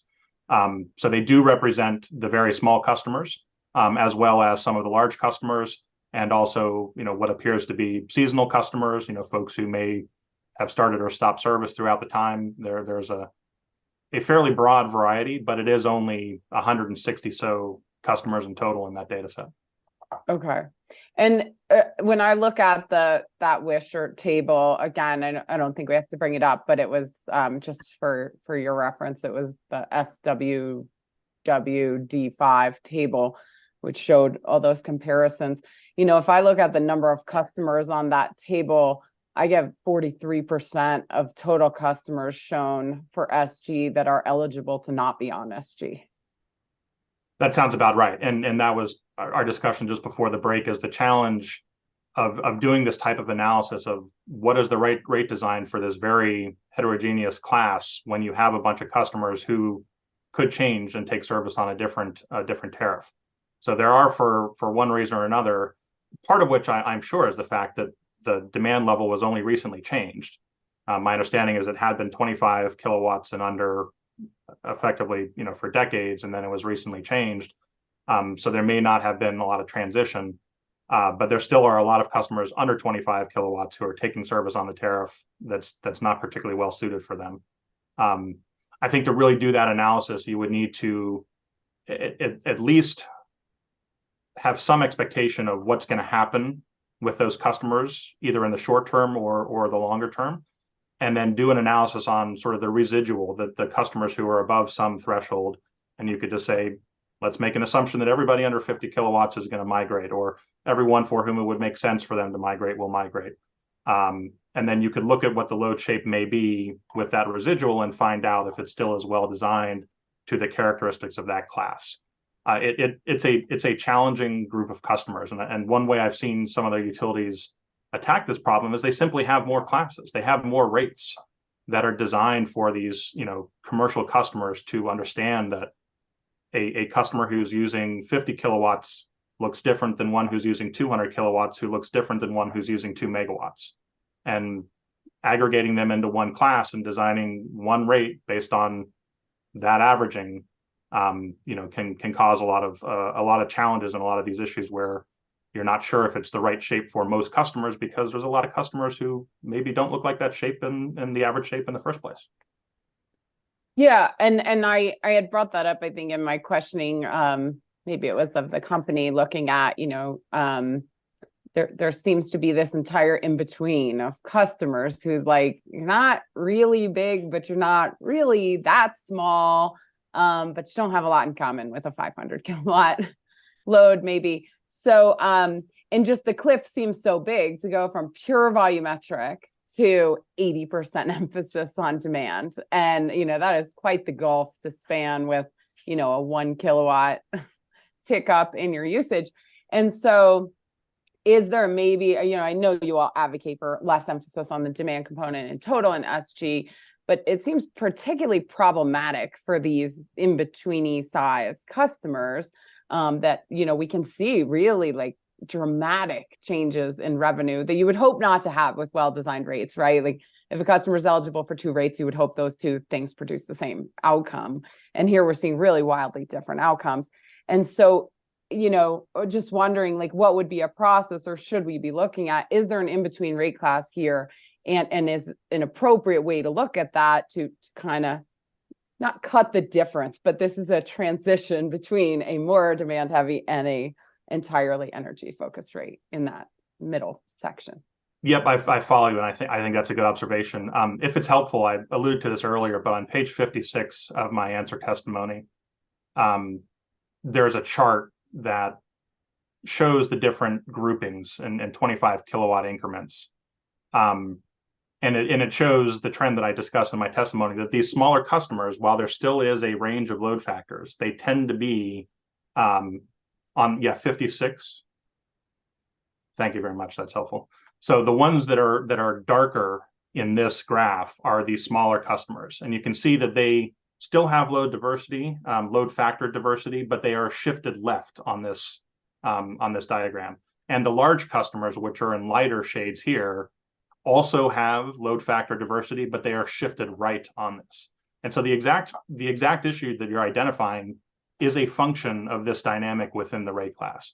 When you design the rates based on this single average breakdown, which, by the way, none of these customers, is representative of that individual, that average aggregate, you get customers on the small end who tend to be caught up in this problem that they see higher costs under a demand heavy structure, while the customers on the higher end of the load spectrum tend to do well. One potential solution, and I think I alluded to this, that it's either TEP or APS in Arizona, is they have multiple breaks. So they have a small commercial class, which is primarily volumetric, and I don't remember the exact break of the cutoff, but it's similar to the 50 kilowatts that you have here. And then they have a 50 kilowatt to, I think, 100 kilowatt, and they have another rate that's designed on that. And then they have 100 kilowatt to 300 kilowatts, and they have another rate on that. And then from maybe 300 kilowatts to 2 megawatts. And what they do is, as they go up in size, they shift that ratio of demand-based recovery and volumetric-based recovery. And so the tariffs that capture these smaller customers by demand have higher volumetric components. And then the medium one has a more balanced split. And then the high, the large customers have more demand-heavy tariffs. And so they have sort of solved a similar issue by admittedly creating a more complex tariff structure, but one that at least breaks this homogeneous group down from, your 5 kilowatt and 10 kilowatt customers up to your multi-megawatt customers. It's really hard to squeeze them into one thing and not have some group of that either do structurally better or structurally worse, because it's designed to an average, and customers individually are not average, even if collectively they are. No one believes they're average. Okay, so a few questions. So it's hard because we don't have a ton of historicals here to understand the trajectory of the situation. I think you rightfully point out the commission moved that threshold up. So an entire group of the 25 to 50 rightfully might have qualified in the past for SG, but don't anymore. But I'm thinking of it in my mind as you have kind of existing customers who find themselves in this situation, and then you have new entering customers who could kind of get caught in there. And so when a new customer applies for service, the company essentially testifies that the customer is able to choose their rate. Do you have any information or a good understanding on the process, that a customer might see as they're going about making that decision, or what information is available to them to understand who they are and how they should identify the rate? I don't have great information. I do remember reviewing the data response, and I think we actually stepped through that PowerPoint with a prior witness. One of the things that I do recall is the first question that's asked of the new business is, are you doing the same thing as the old business? And if they answer yes, I think that they will tend to be placed, or there may even be a recommendation subject to check, that they stay on that tariff. But if they answer no, then there's a question about, well, what is your business going to look like? And there might be some dialogue that happens there. It's very challenging, for storefronts, and I'm sure you guys have seen this in Denver. We certainly have here. There's been an evolution of what type of stores are active, and businesses opening, closing, and what was a closed store and that now may be a bar, that in the future may be converted into office space. Those have very different load profiles, and absent good information on what your usage is going to be, it's a challenge to pick the right one. So I think sort of some best practices, and I believe the company may be doing this in some instances, is to have a look back. I think the company can retroactively change a tariff a customer's on for up to 90 days, if I recall that PowerPoint, where suppose they move into one tariff and for whatever reason it's not working well. I believe the customer would have to make that request, but I think they can request the tariff change to be backdated. And that helps to a degree for a new customer who is not entirely sure how they're going to be using their energy. But I think by and large, the driving factor in this analysis, and the company's rate analysis really comes down to that load factor. And like I said, we can have small customers with high load factors and high load customers with lower load factors. But that balance between demand and energy comes down to that ratio. And there probably are public sources of information about how businesses tend to use energy and power. So maybe it could be a more detailed analysis of what your new business is, understanding how other types of businesses that are in that same thing. Perhaps the company could look to generic public load profiles of restaurants or small offices or boutique shops, without violating confidentiality of existing classes. I think there needs to be more options to recognize the fact that there are going to be a lot of differences. And I think there needs to be a little bit more, flexibility as a customer is finding their way into these different tariffs. And where I recommended the more proactive element is, my understanding from that PowerPoint is a customer is on the phone with somebody who's doing their analysis, and they may come to a conclusion that you're better off on this different tariff, and then they have to hang up and call back later to a different person. Like that just doesn't seem like a process that is designed to help customers find the right tariff and get on that tariff. Again, my understanding of that is they have to make a separate call in to talk to someone else to actually change the process. So there's some procedural steps that I think could be improved. If the company were to develop this sort of rate analysis, which again, it's hampered because it doesn't have the data for all of its customers. I recognize that. But on a go-forward basis, as AMI becomes deployed among the small groups, and as the metering that is on the larger customers continues to have more sophistication and the ability to capture this, plus some potential statistical analyses that could be baked in there, is you might be able to present the customer a more robust option when they're either starting up service or as a review. I think there was also in one of the other states that public service operates in, there's an annual review process where they check the bill, and if you are at or some threshold or not, there's an analysis that is performed that moves it. So there are proactive ways that the company could set up tools and technology that would help customers make this decision in an informed manner, and moved on to a rate that is better positioned for the way they actually run their business. Okay, thanks. Yeah, I think that's helpful. Yeah, it seems like there are these different situations. So there's I took over a space someone used to run, and it seems like right now kind of the deference is given to what rate they used to be on more so than the actual historical usage. And so perhaps we could emphasize that or move that to be the default, absent the customer expressing a strong opinion one way or the other. Yeah, and you certainly you were going through that question about default rates right now. The RETOU and the CTOU becoming the default rate for those customers. I've testified to it. I think the SGTOU is a well-designed rate. I think it does a good job matching cost causation, and I think it does a good job sending price signals. You could make the SGTOU the default rate. Now, granted, there's some questions about the pilot status of that, and I understand that is up in the air, but in the long run, that could be the default rate with an ability to opt out onto a different well-designed tariff if the customer so chooses, just like you're doing with the residential and small commercial classes. Okay. One other question for you. I'm trying to figure out, if we have customers who have never hit the load limit, like a new facility that just looked on a load form like it was going to. And I'm wondering if there should be some buffer, like to recognize the diversity of your electric loads in a building, that, if your load form shows you're going to hit 52 kilowatts, I mean, within reason, maybe a 20% buffer and wait for them to actually hit it because of the diversity of loads in a building. I don't know if you know anything about like the new process, but I'm worried, are we netting people who never even hit the limit in it from the beginning, and then they really don't understand their options that well? Yeah, that's a tricky one. And again, when you don't have history, I'm sympathetic to the customer or to the company. If it's a new premise, you're going to be doing that based on engineering analyses.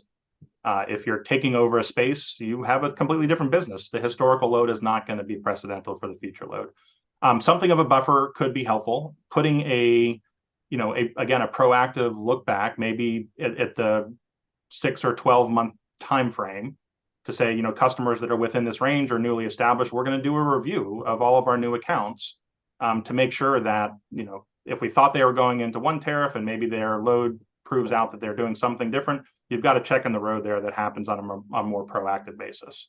And you could perhaps capture those customers. Obviously the first year would have passed, but on a go forward basis, you may be able to correct some of those misalignments. And I believe Boulder may have also requested some information for the particularly small customers. Why are they there and what were the origins? And I don't recall the company's response other than I don't believe they either were able to or chose to provide that information. But I believe the Boulder did testify trying to get some more information, particularly on those very low demand level customers who maybe have not flirted with this 50 kilowatt limitation. Just one more. Yeah, this one's a repeat, so it'll ring a bell. But looking at the TOU periods, it's my understanding COSA is not advocating for those to change at this time and kind of follow the advice letter plan. Would like your opinion on perhaps trying to move that advice letter up to fall 2024, recognizing in part changing conditions on the ground where we have multi-billion-dollar expenditure that seems to be somewhat based upon a later evening time period, as well as, the ability to get these in place by then summer 2025. So any thoughts on what your opinion would be on if we could execute that, and any advice for us if we tried to move to a fall 2024 advice letter? Yeah, I do recall some of that discussion, and I recognize that things are changing quickly. And in fact, a lot of the analysis that was done was looking at the 2022 load shape. And I don't remember which witness pointed out that even the 2023 generation load shape had already made big changes. So I do recognize that, and you're correct. My testimony was to support the company's process, recognizing that it would cause challenges. I think the discussion you're having about potentially moving that up by 6 months could be reasonable. I believe, again, I think it was maybe, I apologize, there's a lot of different recommendations. There was one witness who made a series of data recommendations in advance of that hearing, which I think were good data responses or good data requests to make.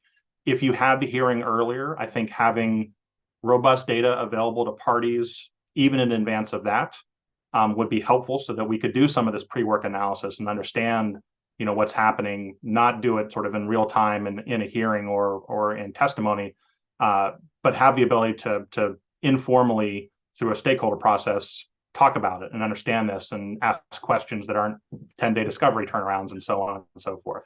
So an earlier filing could be possible, but I think it would need to be supported with robust data,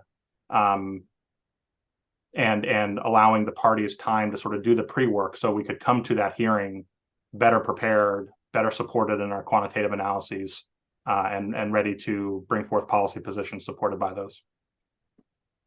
Thank you, Mr. Lucas. Those are my only questions. Thank you very much. Thank you, Commissioner Goman. Mr. Lucas, I just want to follow up on Commissioner Goman's last question, more or less on the timing, although I agree with Commissioner Goman, sooner may be better, but more on the periods and the evidence in this record and whether it should be, how much we can do in this case. And, I just say the evidence in this record and the ERP that's been bought into this record shows that we're currently curtailing very significant amounts of renewable energy, often between the hours of 1 to 4. At the same time, as Commissioner Goman said, we're being asked to approve multi-billion-dollar investments in new generation and transmission to meet a summer peak demand period between 6 and 9 p.m. And we're literally being asked to make decisions on these investments this month and expect a continued stream of similar investment approval requests in the near future. As such, it appears that the current time of use peak demand periods raise energy prices and lower usage from 1 to 4 when we're curtailing renewables, and discounts price and encourages usage from 7 to 9 when we need to build new resources to serve that load. So given that seemingly perverse incentive, can you help me understand why we shouldn't adjust the time of use rates periods as soon as we can? And I just say, I've read your testimony about, the other tools in our toolbox, and I heard your response to Mr. Boehm, but can you, just focusing on this tool, can you help me understand why the evidence on this record isn't enough to largely decide it or create some rebuttable presumption? It's a fair question, Commissioner or Chairman, and it's a challenge. I mean, there's no question about it. The shift that's happened pretty quickly from 2022 to 23 and forward. I get that, and I understand the timing. I think that there are a number of factors that one needs to consider when you're designing a time of use rate for the residential class in particular. One of which is how able customers are going to be, to respond to it in a practical and meaningful way. And if I recall your sort of questions to previous panelists on this, you're looking for a 6 to 9 p.m. period with 2-hour shoulder windows on each side. So a customer under that structure would be facing an elevated tariff from 4 p.m. to 11 p.m. There are just limits on how much customers are going to be able to manage their usage during that broad of a time period. I don't think it's practical, nor would I, presume that it's your intention that customers suddenly shift their entire days so that they're not doing housework or eating food or preparing for the next day between 4 p.m. and 11 p.m. So the question becomes, if that time of use period covers the part of the day when this work just simply has to be done, how actionable is it from a price signal standpoint? The risk that you run is it simply becomes a punitive rate where customers are not able to really manage their load outside of that windows, or what they can manage is limited. So some things, for example, like you can put your dishwasher on a time delay and have it start after that window. That seems like something that could be fairly accommodating. Cooking, I don't think you're going to be able to change. Laundry, I don't know, maybe, but not really. I mean, those are the core hours where people are home in the evenings and prepping for the next day. So I think from a policy standpoint, these are the types of considerations that really do need to be fully analyzed. And as the prior witness explained, their impact on different groups of customers. There is going to be a difference on how well certain customers may be able to adapt to this. I may not have a dishwasher that has a delay feature. Those are relatively recent. I may not have, appliances that I can communicate and change things in response to these price signals. So if I have a thermostat or appliances that I'd have to manually change every day and turn them up and down, that's a barrier to adoption. Those types of policy questions, I believe, deserve a more fully fledged hearing. And I understand and appreciate your concern about the timing and the magnitude of the decisions that you guys are facing right now. But I think making that type of a large change in this hearing, where wasn't the focus of the policy element was not really the focus of how to set those, I feel would be a bit early. I think the decision to potentially move the advice letter hearing up and put in some specific instruction to those stakeholder groups to think about the policy implications in addition to the quantitative piece is valid. And I appreciate that you reviewed my testimony, and you'll recall the chart that I had that shows, TOU rates are one of a number of different tools at the commission's discretion. But you're not going to avoid 100% of the investments you're being asked to make right now by time of use rates. It's not reasonable that load is going to shift so dramatically that the entirety of those portfolios that the company is requesting is going to be evaporated. So those investments are going to need to be made. Whether it's 100% of those investments or some different fraction of them, I think is a fair question. But I think that there still will need to be new investments made, in the infrastructure, on the generation side and the transmission side, and you hope to manage and moderate them through well-designed time of use rates that are more reflective. But it's a big question that I think merits a fuller airing of the policy discussions. Well, fair enough. Let me just push back a little bit and get your reaction. One, right now, I think our time of use rates are just perverse. They're discouraging use when we're maybe perverse. We're discouraging use while we're curtailing renewables, and we're encouraging use when we know we're having large investments. So let's at least stop the bleeding, maybe. And then the second thing is, there is one use case that you didn't mention, which is EVs, which are coming in really quickly, way faster than I think anybody would have expected a year ago. And right now we have tens of thousands, and we're going to quickly head to hundreds of thousands on this trajectory. And that is a use case that you can influence with time of use rates. And, to have hundreds of thousands of EVs or tens of thousands charge at 7 p.m. because that's the structure seems really problematic. And, last, I mean, we don't have to do such a sharp peak off peak demand to be punitive. To me, it's just like getting this at least moving in the right direction while we're confronting these costs, and these curtailment numbers seems to have value. So I'd welcome your thoughts on those 3 points: the seemingly perverse rates, the use case of EVs, which is behind a lot of my concern, and then sort of, keeping the differential modest, or more modest than it has been, at least to start with. Yes, thank you, Chair, and thank you for the question and the opportunity to answer. I think two of those three things I actually may have a very compatible and mutually beneficial solution with specificity to the EV charging issue. And I believe I did briefly touch on this in my testimony as well. There are programs that exist right now, and I believe the Public Service is running one of these that does manage charging for EVs. And the way it works, this is my local utility of Pepco in Maryland has this as well. I can come home at any point in the afternoon after having signed up through a very simple process, and I can plug in my EV, and it will say charge scheduled for 12 a.m. It does not start charging right away. It does not start charging based on my time of use rate. It is actively managed by the company in response to grid conditions in real time. It knows the characteristic that the program is based on is, I say, I want my car to be charged to 80% by 7 a.m. And that is the parameter that it optimizes all of the EVs around. So for my particular, it obviously knows where I live, so it knows what feeder I'm on. It knows what the local load is. It knows what the aggregate load is on the system. If I only need a small charge, I've seen times where the charge happens between 3 a.m. and 5 a.m. If I need more of the battery charged, I've seen it go from maybe 12:30 p.m., to 4 a.m. and then again from 5 a.m. to 6 p.m. or 6 a.m.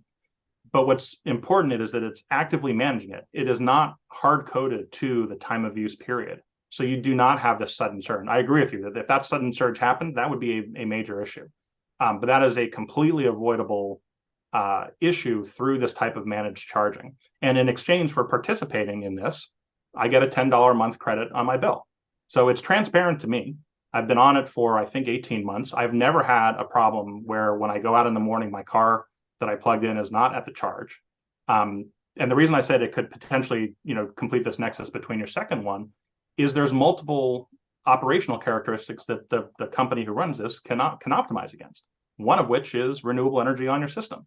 So if you have an instance where you are anticipating curtailing load, maybe it's going to be a particularly windy set of evenings, and everybody who's plugged in, who says generally, yeah, let's make sure that my car is charged, maybe that's the night where you make sure everybody is taking advantage of that wind. And you could extend this potentially to midday as well. If you had, even without a price signal from the tariff, if you had a programmatic price signal for customers to leave their cars plugged in during the day if they're working from home or plugged in at their workplace, if there was this information about the real-time operations or even forecasted operations of the grid, and you knew that you're going to have a lot of sun that you would otherwise have to curtail, you can activate these chargers and help charge up the vehicles that are tied into this thing. So this all falls into that demand flexibility rubric, which I talked about earlier. But there actually are programs for EVs specifically, and I think public service is operating one of them that is doing a good portion of this. So my recommendation there would be to make sure that that program is being, is well designed, is being well subscribed. I don't know whether public service offers, an incentive or a payment for participation in this. But if it's a real concern, you could go through different layers of saying we really go from encouraging through a rebate to a more strongly encouraging process of sending stronger price signals to customers to adapt to this. And like I said, from a customer standpoint, it's transparent. My car is charged in the morning. I don't care if it goes on between 1 a.m. and 5 a.m. or 2 a.m. and 6 a.m. Whatever's beneficial for the grid helps, and I'm able to help contribute to that. On your third point about the tariff and the ratios, that's correct. You are right that there are different strengths of time of use tariffs that you can do. I think the company's current design, the all-in rate is a pretty robust time of use rate, and I think it's nicely designed and has a strong signal to help avoid some of those costs during the midday and late afternoon when they may be more avoidable. If you're going to go to a time period that captures more of the core hours of the household usage and has shoulder periods on both ends, which the current one for the residential does not. Part of that discussion is going to have to be these rate multiplier or rate ratios. Understanding that there's a balance between how aggressive those ratios are and how strong a price signal you send, but capturing the fact that rate design is more than just, it's trying to serve more than just one goal. So I would agree with you that as part of that conversation, the rate ratios would need to be considered to prevent an instance where it becomes punitive. I still think that doesn't completely solve the issue of being able to shift substantial load outside of this window. But I would absolutely think that is a policy consideration that would have to be considered along with any change in the timing of the TOU rates. Well, just one last question, maybe on the PEPCO program with some context from Colorado. We held a commissioner's information meeting earlier this year on the exact kind of issues about how you try and manage charging. And I think in Colorado, we have one of the leading pilot programs in the country to try and do that. But, just for purposes of this conversation, I think we have 80,000 EVs on the road. There's 250,000 roughly new cars sold every year. In the third quarter, 17% of them were EVs. So we're adding, 30 or 40,000 new cars every year. Our goal is 1 million by 2030, and our EV charging pilot maybe has a few dozen customers in it. And maybe it'll get up to the hundreds over the coming year or two, and we'll do everything we can to push it forward. But it's just off by 2 orders of magnitude in terms of addressing this problem. Why the approvals are like literally in front of us now. So I guess to turn this into a question, how many people are in the PEPCO program, and is it anywhere near the type of scale we need to address the kind of issues, the dollar and usage issues we're struggling with in Colorado? Yeah, unfortunately, I don't have a sense of the magnitude of customers. I know that this program and Maryland has been looking at various EV related issues for a number of years, as Colorado has as well. That information is likely public, and I could probably track it down in some form or another if that's helpful, but I don't know off the top of my head. Your comment though about it being a pilot and moving slow, there are other places that have done this more fully, and so this is often a challenge that a utility will encounter, where they're trying to stand up a pilot to test a particular program or new tariff design or something. In most instances, there are likely other places that have been doing it as well, and so one of the things that we always encourage both utilities and commissioners is to explore what their fellow utilities are doing and take lessons learned from those other places as well. So to the extent that you might be able to advance the progress in your pilot by understanding and avoiding some of the obstacles that may have happened in these other things, there are venues for both utilities and commissioners through like NARUC and such to reach out and get that education. It's not going to help you tomorrow, I recognize that, but EVs they're going to be a defining paradigm shift in utility management, and I've tracked a little bit of the transportation electrification docket. I'm not really involved, but I understand the magnitude of the issues that you guys have from a goal standpoint, the magnitude of the loads that could be coming on, but also the opportunities. There's been a lot of headlines recently about the vehicle to grid capabilities of a lot of the new vehicles, and when all of a sudden you've got a 70, 80, 100 and whatever kilowatt hour battery in your car, and in your car that's sitting in your driveway, that can export between 10 and 15 kilowatts to the grid in some instances. Those are game changers, and they're coming fairly quickly. So I think that recognizing that, understanding what it is, putting together programs and policies that are designed to capture that load flexibility and really incorporating it into the planning and planned operations of the utility is critical.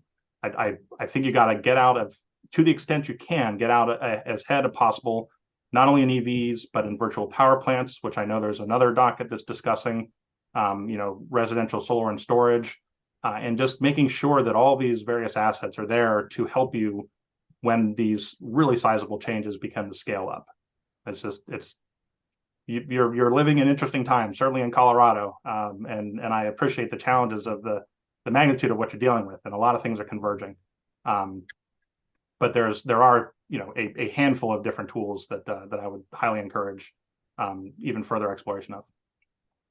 Appreciate the conversation, Mr. Lucas, and over to you, Mr. Schlesinger, on any redirect. Thank you. Thank you, Mr. Chair. Just a few things here. I'm going to work backwards in time, starting with your most recent testimony. So going back to your conversation with Commissioner Gilman about educating customers, especially customers who are new customers just joining the system. And you talked a little bit about what we marked as hearing exhibit 808, which was that PowerPoint presentation. Could we please bring that up, Ms. Federico? 808. You emailed me in 809. Correct. This was admitted during my cross-examination of Mr. Knighton on Monday, so it should already be in the general folder. Yeah, I think Box is back up, but I'm not 100%. So let me see if I can get it open. Understood. It is. Good news, everyone. I think Box is back. Great. Thank you. Sure, there are businesses all over the country that are sighing relief right now. So could we scan down to page 9? And yeah, that's it. Thank you. And during your conversation with Commissioner Gilman, you talked about how a new customer will often be asked about what type of business was there prior and what type of business they are to help them sort of pick the optimal rate. Do you recall that conversation? Yes. Okay, and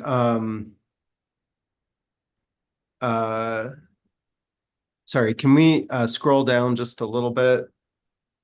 There we go. You see in these presenter notes on this slide, it talks about asking the new customer if they're operating the same as the prior customer, and then, how to have that conversation. Is that what you were thinking of when you were talking with Commissioner Gilman? Yes, that was part of it, is understanding, when a new customer calls in, that they're asked questions about, are you operating the same as the prior entity? That sort of is captured in this this back and forth that happens here. Okay, great. And can we slide up to what this slide is here? And would you agree with me that this is about starts of service specifically in Minnesota?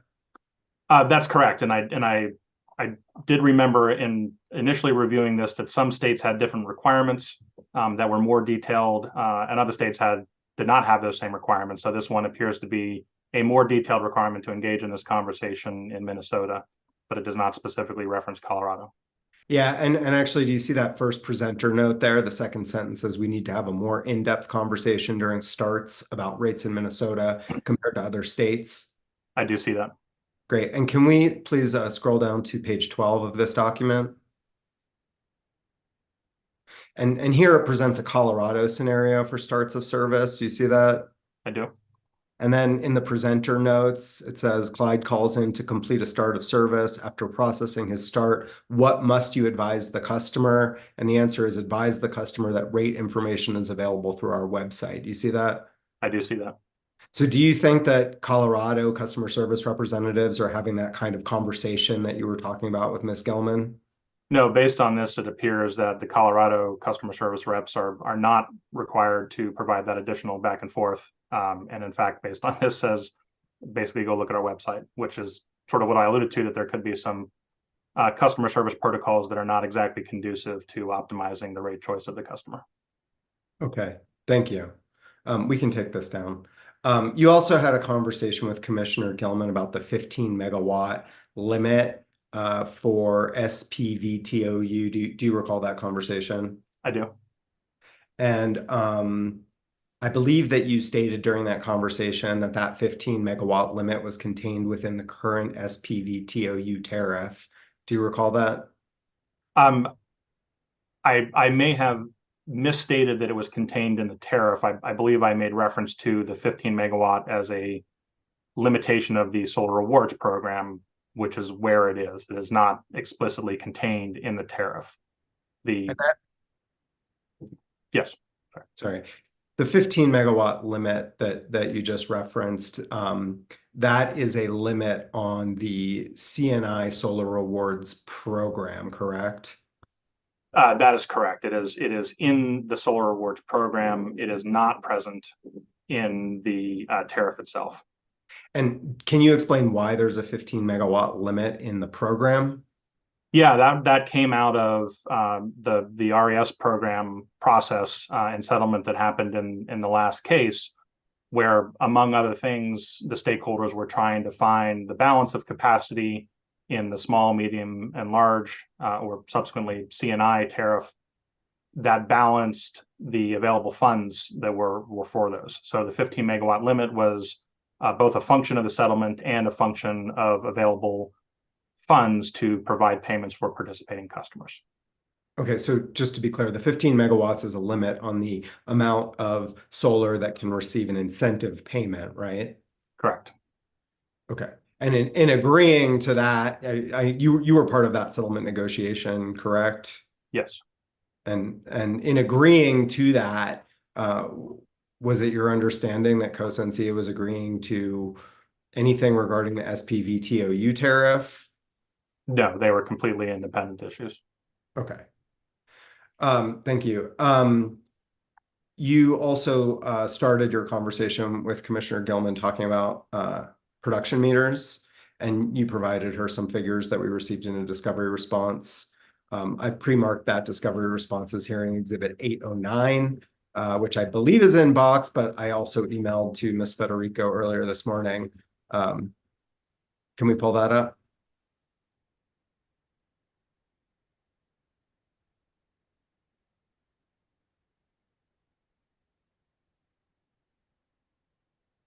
Thank you. And is this the discovery response that you were referencing? Yes. And I'll submit that public service has already stipulated to the admission of this, so I'd like to move this into the record. Any objections? So moved. Thank you. And one other minor thing here. I heard you say at one point that the ECA recovers fuel and PPA costs. Do you recall that? Yes. Can you clarify which PPA costs are recovered through the ECA? I believe the ECA recovers renewable PPA costs, and the purchase capacity cost adjustment, I think, recovers costs associated with non-renewable purchases. Excellent. Thank you. I have no other questions. Thank you, Mr. Schlesinger. Next on my list is sweet witness, Mr. Brandt. Thank you, Mr. Chairman. Have a good day. Thank you. You can be excused, Mr. Lucas. Appreciate the conversation. Thank you. Have a good day. You too. Mr. Brandt, can you hold up your right hand? You swear to tell the truth, the whole truth, and nothing but the truth? I do. You can put your hand down. Is anyone with you or communicating with you in any way? No. If that changes, you'll let us know. Yes, I will. Back to you, Mr. Hyatt. Thank you. Mr. Brandt, good morning. Can you please state and spell your name for the record? Justin Brandt, JUSTIN BRANT.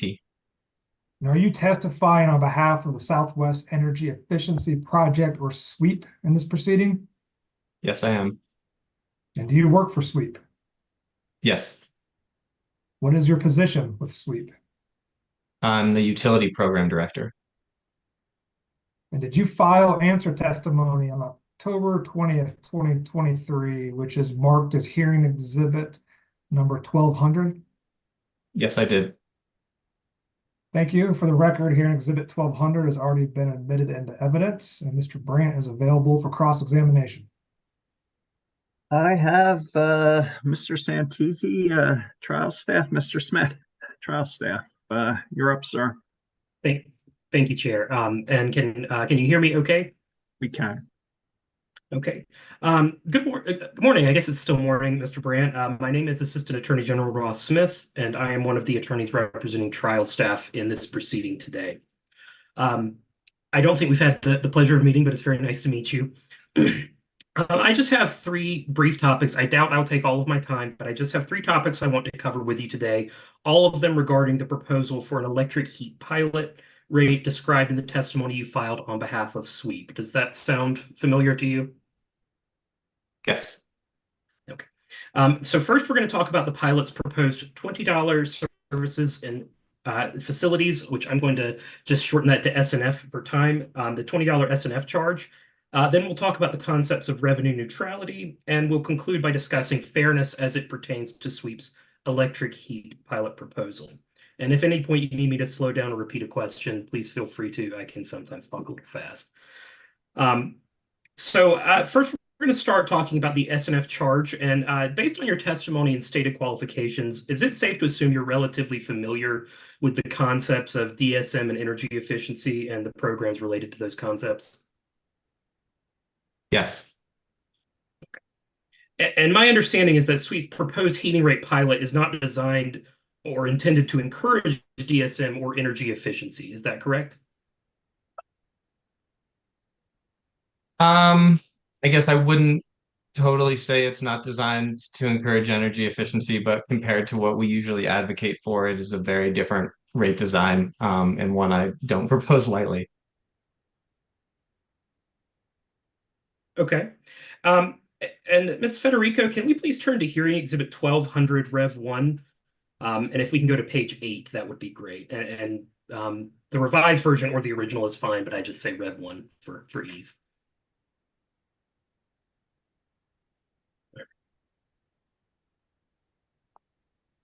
Okay, thank you very much. And I'm looking here specifically at lines 12 through 17. And Mr. Brandt, you state here that, and I'm quoting, the primary reason customers engage in energy efficiency investments is to save money on electric bills. Have I read that correctly? Sorry, can you point to that line again? I'm not doubting Sure, it's you. I line, just don't starts see on it. line 12. Starts on Yeah, line 12 and goes to. I see it now. That's what it says. Okay.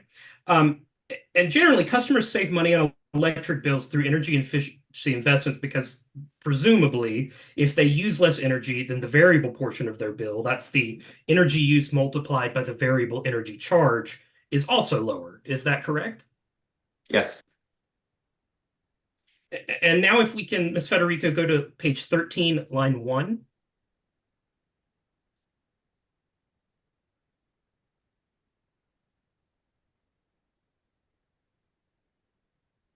Okay, and here you state, and again, I'm quoting, maintaining low fixed charges for the residential customer is important to help the state meet its GHG emissions reduction goals by promoting investments in energy efficiency.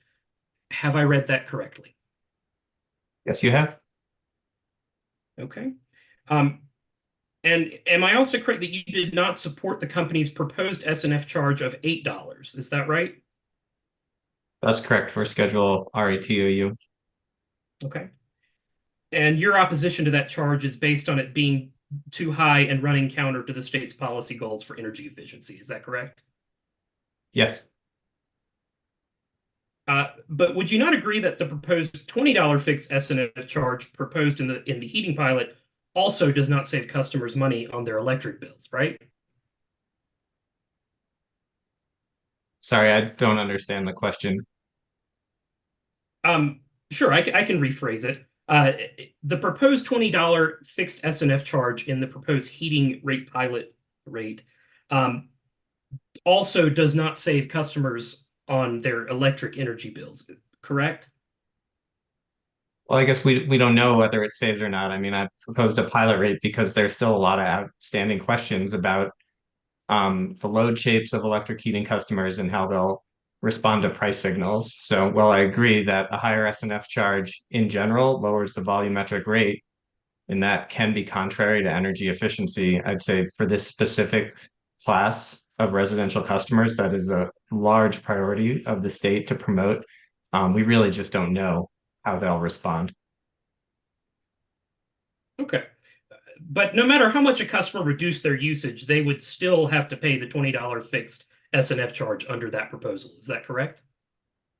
Yeah, that's correct. And that's why I say I don't make a proposal like that lightly. And it's not the only way to design a rate to promote electric heating. And I think I propose a stakeholder process and would certainly be open to other options. But I think this is, in this case, in a limited pilot, this is a trade-off that's worth making in the short term to see the results. Okay, well, I appreciate that clarification. And would you not also agree that customers who conserve energy generally don't save as much on their bills when they pay high fixed charges and low variable rates? I think you just stated something to that effect a moment ago. Yes, I would agree with that statement. Okay. And nor would the $20 fixed monthly S&F charge necessarily help the state meet its GHG emissions reduction goals by promoting investments in energy efficiency. And again, that's sort of going back to what you just said a moment ago. Yeah, I don't know whether it will promote or discourage energy efficiency, but I think it could promote electrification, which is also a significant portion of the state's greenhouse gas emission reduction roadmap. Okay. Well, with that in mind, I want to turn to something else you discussed in your testimony regarding low-income customers. And I want to stick here on page 13 of your testimony. And here I want to go down to starting on lines 6 and 7. And you state, and again, I'm quoting, increasing the S&F charge also harms lower usage customers who are more likely to be lower income. Have I read that correctly? Yes, you have. And as I understand it, the proposed sweep's proposed rate here would apply to low income customers, would it not? Who are electric heating, but I guess electric heating customers are not lower usage by definition. Okay, and would you agree that for some customers, particularly low income customers, an extra $20 per month fixed charge, which again, I'll remind you is $12 higher than Public Service's proposed $8 fixed charge, that amount on their bill could be disruptive to them personally, financially? In general, I would agree with you for low income customers, but like this says on line 6, it harms lower usage customers. And I guess my assumption is that if a customer heats with electricity, they use a higher than average amount of electricity, which I think is a relatively reasonable assumption. So I guess in that instance, these low income customers who heat with electricity would not be harmed by such a rate. Okay. And because that charge is fixed, the customer has no way of lowering that charge, even if they were to reduce their consumption, right?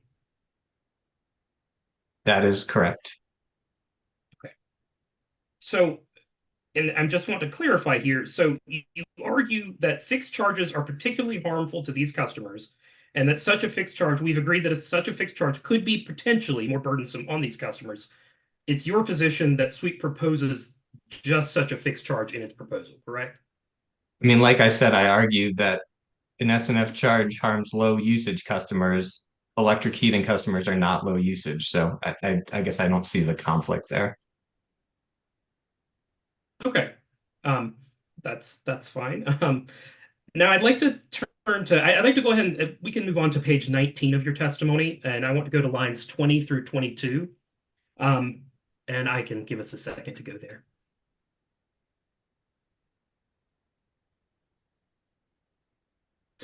Okay, there it is. And here your testimony states, and I'm quoting, a well-designed rate specific to heating customers can provide price signals to get customers to modify their usage and reduce strain on the grid. And have I read that correctly? Yes, you have. Now, are you able to direct me in your testimony where you explain how this proposed sweep heating rate, featuring a higher fixed charge and discounted energy rate, provides such a price signal to residential customers to incentivize modification of winter usage? Yeah, I mean, I think it's in the design of the rate itself. And I believe I talk about it. I don't know the exact location off the top of my head. But, you know, I think as we've been looking at the clean heat plan and other proceedings, you know, there's a large concern about the added peak load from electric heating customers. And to the extent that we can get customers to modify their electricity usage, there's you know, potentially huge cost savings to customers over time as we electrify. The longer we can avoid the system becoming a winter peaking system. So in my rate design, I added a morning peak period in the winter, which is not currently offered under Excel's rate. This is, you know, one of the peak times for heating is, you know, as folks wake up and their heating systems kick on. So I think, you know, I was directly referring to such a time period to try to see, you know, what is the price elasticity of customers. I also increased the peak to off-peak price ratio in the winter compared to the RETOU tariff, again, with the intent of providing a greater price signal in the winter to get customers to move their load out of peak times to off-peak times. Okay, and I agree that is your proposal. But isn't it true that the sweep heating rates prices for all winter time periods, that includes on-peak, off-peak, and shoulder, are lower than current TOU winter rates and lower than the company's proposed TOU winter rates? The off-peak period is lower. I can't remember off the top of my head. You know, I do try to provide a discount, but again, trying to maintain price signals. And as I say in my testimony, open to other design recommendations and would want to talk through these questions with customers. I think it's a balancing act of providing intended cost savings to customers on their heating bill while also providing a price signal to shift times out of peak usage. So, and I think we may have touched on this. So, but I just want to clarify. Given the proposed substantially lower prices in the winter, coupled with an extremely high fixed charge, or a high fixed charge, isn't it reasonable to expect customers on the sweep heating rate to be less likely to make investments in energy efficiency?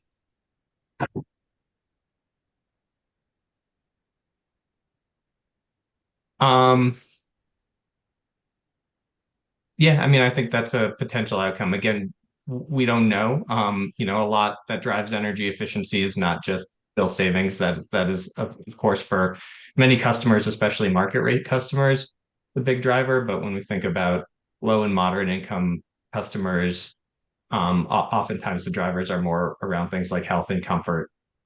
So again, well, yeah, in general, I agree with your statement that it would be customers might have less of an incentive to invest in energy efficiency. I just don't think we know what the impact would be. And that's one of the reasons I think it's important for the state to develop a pilot and start studying these things, because these are issues that we are going to need to address in the coming decade. Okay. And thank you. I appreciate that. I just have one more line of questioning on this topic, and then we'll move on. You would agree with me that all of the other S&F proposals in this proceeding have at least some basis in cost causation principles, correct? And that includes the company and the EOC proposals. I believe it also includes UCA. Yeah, I guess I'm less familiar with I haven't reviewed the rates in non-residential customer class outside of the residential and small commercial customer classes, but I'd agree with you, at least for those two customer classes, that within this proceeding, most parties are basing their recommendations on cost causation principles. Okay, great. I appreciate that, because I mean, I can bring them up if I want, but if you're willing to accept subject to check that those proposals include a cost of service analysis, that's fine with me. That I can save us some time. I'm willing to accept that there is cost of service based, based on the results. And these proposals, in one way or another, involve arguments about what specific costs are recovered through the S&F charge as opposed to volumetric rates. Is that also your understanding?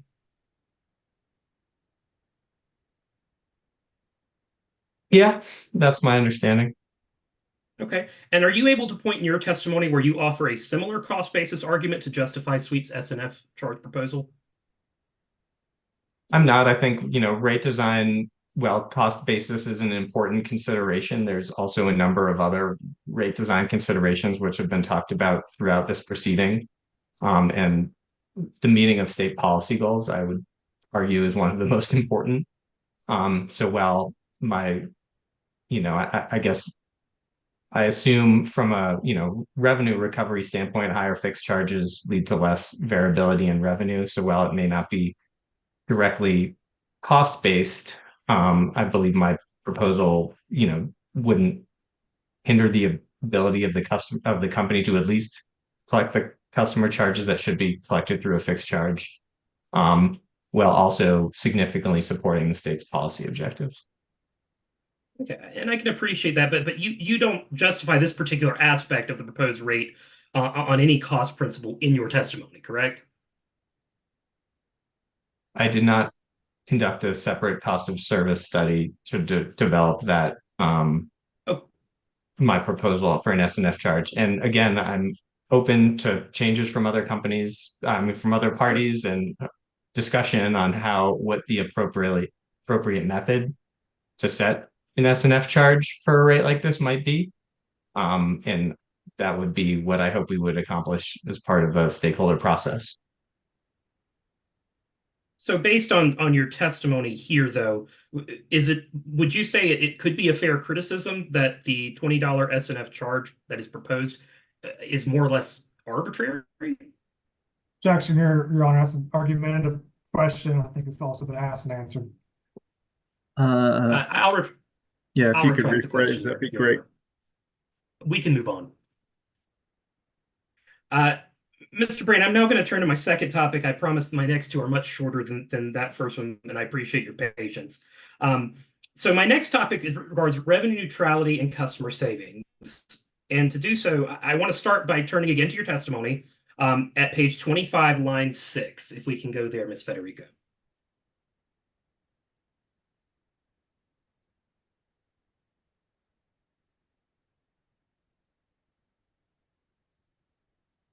And here you testify that you designed a rate that is revenue neutral to PSCo's existing rates so that the electric heating customers are not receiving a subsidy based on the overall design of the rate. Have I read that correctly? Yes, you have. Okay. And then you also state, and I'm sorry, Ms. Federico, I've got to ask you to jump around just for a second here to page 18, lines 12 through 14. And here you state that this rate would be designed in a manner to improve the business case for electrification of heating while also reducing costs for current electric heating customers. Have I read that correct? You have. Okay. So according to your testimony, SWEEP's position regarding this proposal and the rate is that it is both revenue neutral and an offering of savings to a specific subset of customers. Am I understanding that correctly? Yes. Okay. And Mr. Brandt, would you agree with me that when a subsidy program or an offering of savings, as you describe it, is offered to a specific subset of customers, that offering must be paid for by another subset of customers? You know, I guess I disagree with the characterization of this rate as a subsidy. This is a rate option. It's designed to be revenue neutral for all residential customers. So a customer with average usage and an average load shape would pay the same under the rate I proposed and Excel's proposed rate.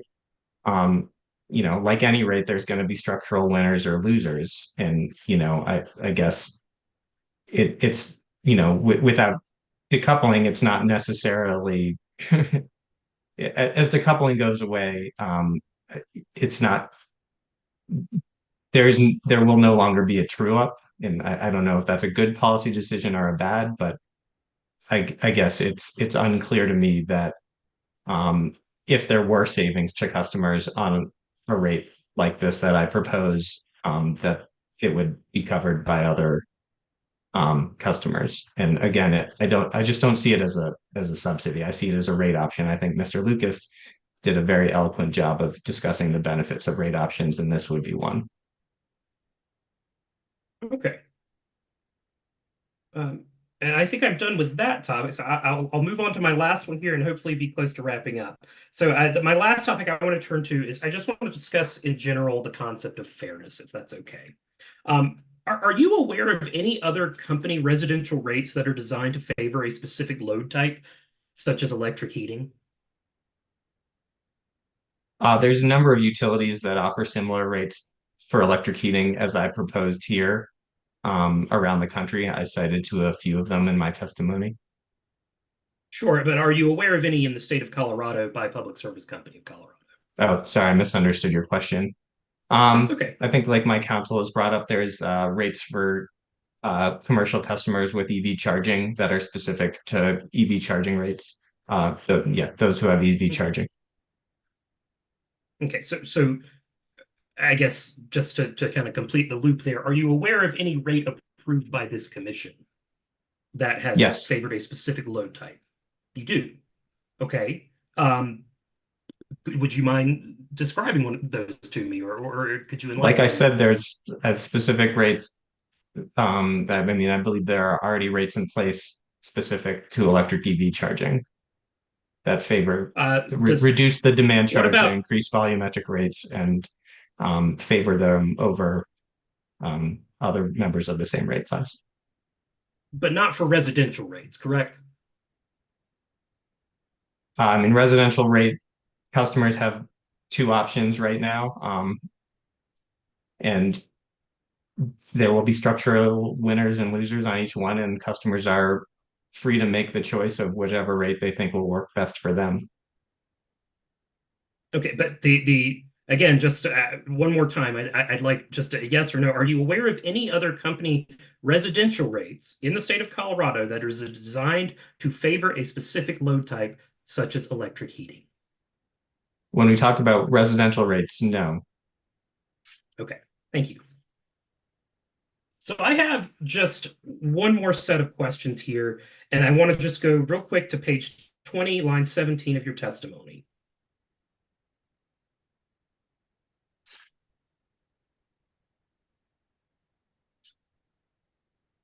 And if you look, and I think actually we can go down, Ms. Federico, to page 21 to the bottom. It might be more helpful here. Where I want to go is to the footnote 33.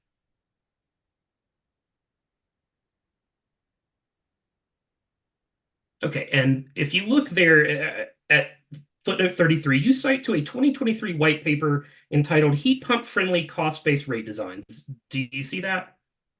I do. Okay, and Ms. Federico, in staff's box, we have what has been marked as hearing exhibit 503. Are we able to bring that up?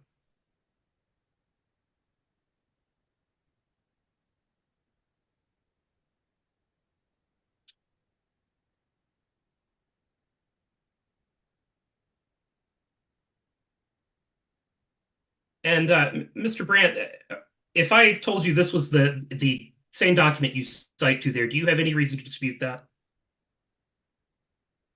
It looks like the document that I have reviewed in the past, so I don't have any reason to dispute that. Okay. And Chair, I would move that the commission take administrative notice of what has been marked as hearing exhibit 503 to have this put into the record. Any objections? I'm not sure administrative notice is the proper procedure, but Sweep doesn't object to having this entered into the record, so either way, we're fine. Yeah, we'll just put it in evidence, Mr. Smith. Thank you, Mr. Hyatt, and thank you, Chair. So, Ms. Federico, can we please go to page 4 of the PDF?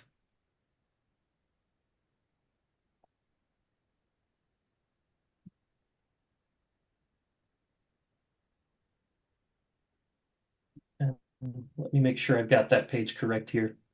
Yeah, it's sort of. Yeah, there it looks is. Like, okay. Yeah, that's perfect. That's exactly where I need it. Thank you. Now, Mr. Brandt, you cite to page 13 of this document in your testimony, correct? I will trust you. I don't remember off the top of my head which page I cited to. That's okay. I just want to look here at page 4 for just a moment. And up here in this top corner here, this document states this analysis considers alternative rates that are cost-based in the sense that they would collect the same amount of revenue from the average customer who is not yet electrified as the default rate. Therefore, the rates need not be limited to electric heating customers, but could be designed for the residential class and made available to all residential customers, not just the electric heating customers on a voluntary basis. Have I read that correctly? You have? Now, based on what we've just read together, and if we look back, I think this is from early in your testimony, you would agree with me that this article, which you have cited in your testimony, suggests that all customers may benefit from this kind of rate design, and it's not simply limited to electric heating customers, correct? Have I understood the article correctly? I don't think it says that they would benefit. I think it says that it was designed to be revenue neutral to existing rates, so that over a full rate class, these rate designs were designed to recover the same amount of revenue for the company across all customers. So it doesn't say anything about it would be beneficial, and I think that's where the art of rate design comes in, needing to weigh all the other factors we've talked about. And again, I propose a pilot. I'm not opposed to multiple rate options for residential customers writ large, including rates that would more would benefit electric heating customers, but I don't think the state's ready for that yet. And that's one of the reasons I proposed a pilot. I think we need to test these things. And then once the rollout of AMI meters is complete, then maybe we'd be better prepared to have a more in-depth conversation about the role of rate options and how these types of rates should be made available more broadly. I see. So with all that being said, though, it's also true that SWEEP proposes that the heating rate that is proposed here apply only to electric heating customers, correct? That's correct. Again, as a pilot to test the response of those specific customers to such a rate. Okay, and I just have a couple more questions here. If we go back to your testimony at page 10, Ms. Federico.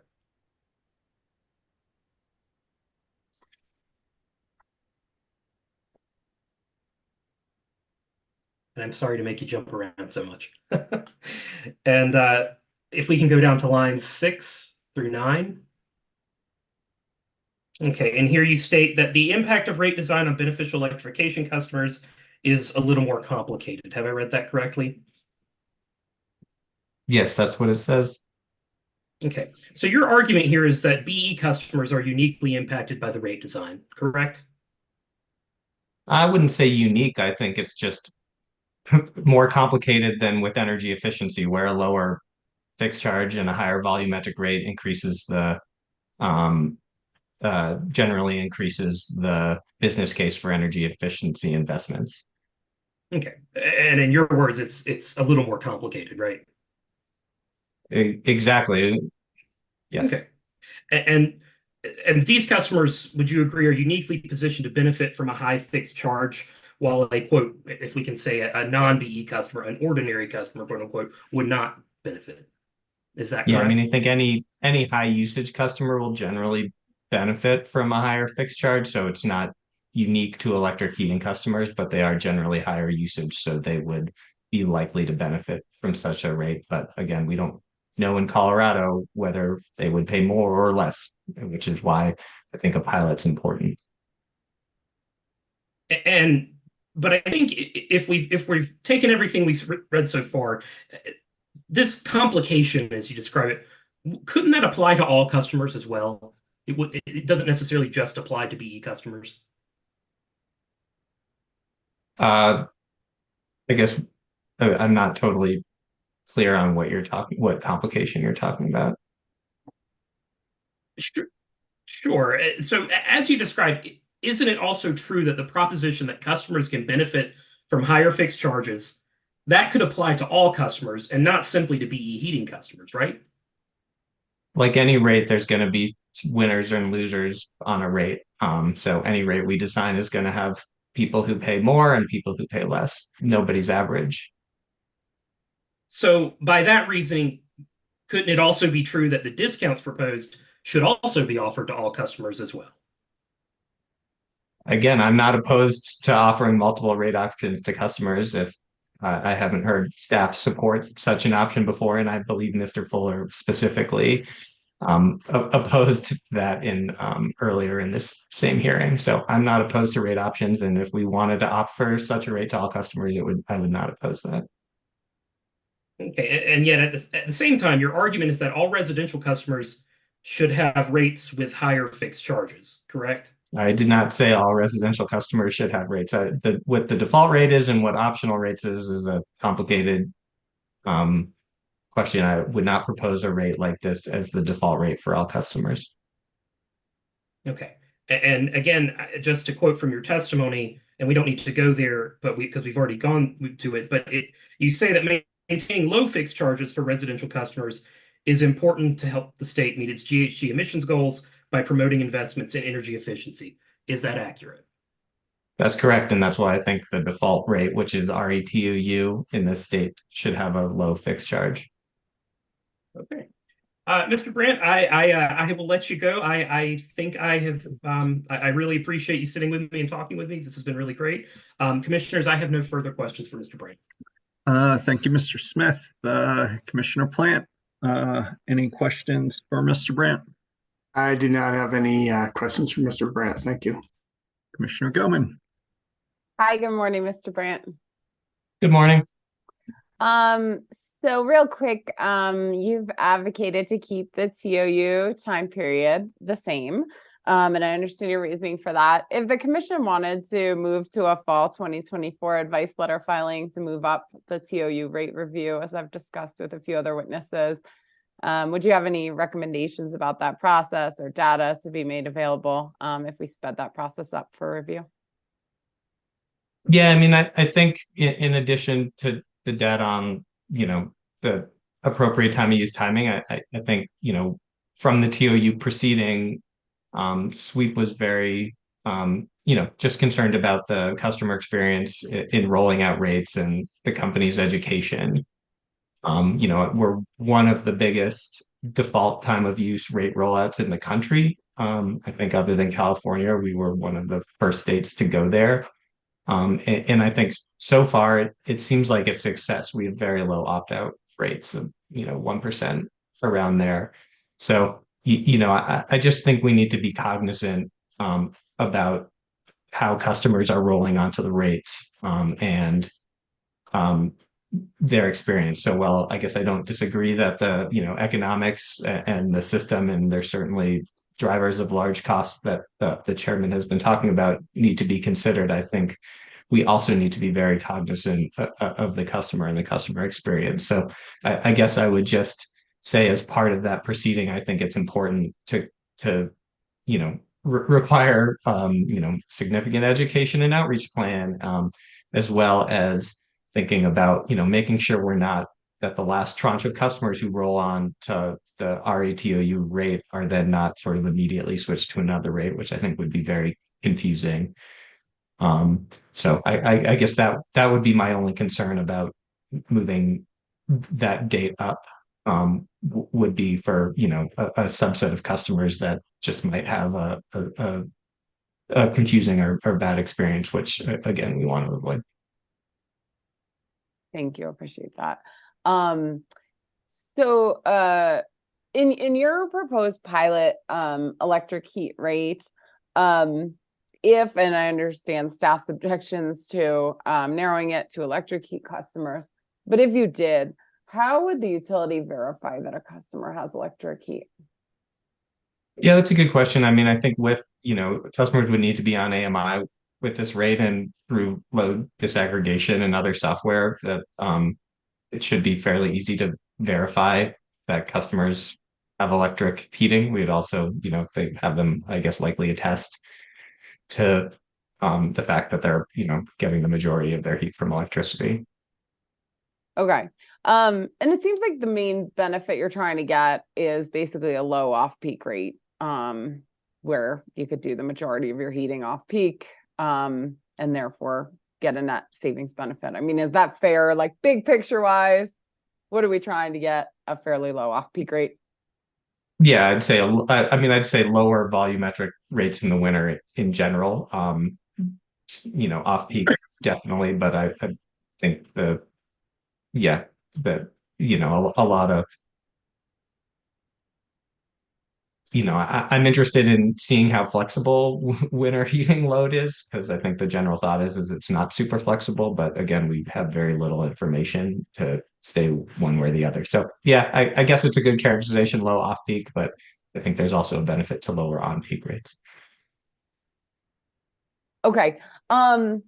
If, I mean, I guess what I'm hearing the most objections for, if I'm to take the questions as objections and their testimony from staff, is having other residential customers ineligible, and increasing the SNF charge.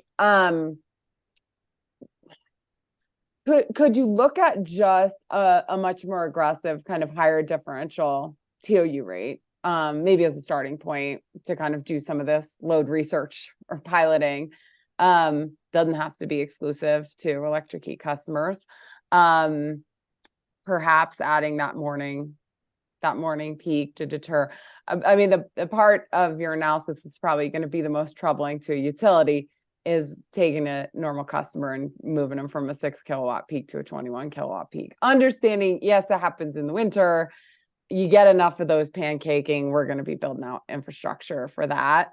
And so, I'm trying to find some kind of moderated approach here where, could you look at, I really think your attention to other key policy considerations and kind of demand flexibility is really helpful. And so could we look at something that just focuses on the key outcome you're trying to get, just increasing that spread, maybe adding that morning and letting anyone join it, as a pilot, could that be functional? Yeah, I think there would be other ways to design it. Yeah, you could increase the peak cost peak price ratio. We could think about some sort of critical peak price. Like that would take some costs out of the volumetric charge. And there are definitely other rates that that could provide this, could also promote electric heating.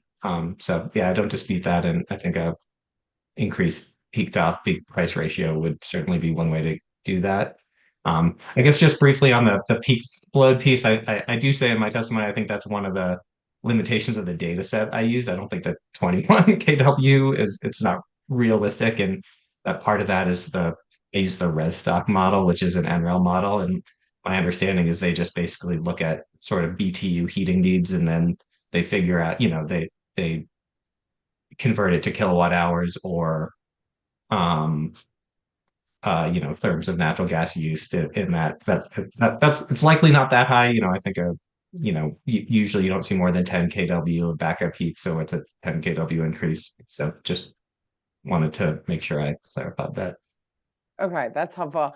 And then the one I know part of staff's concerns as I see it is kind of segmenting out a section of residential customers.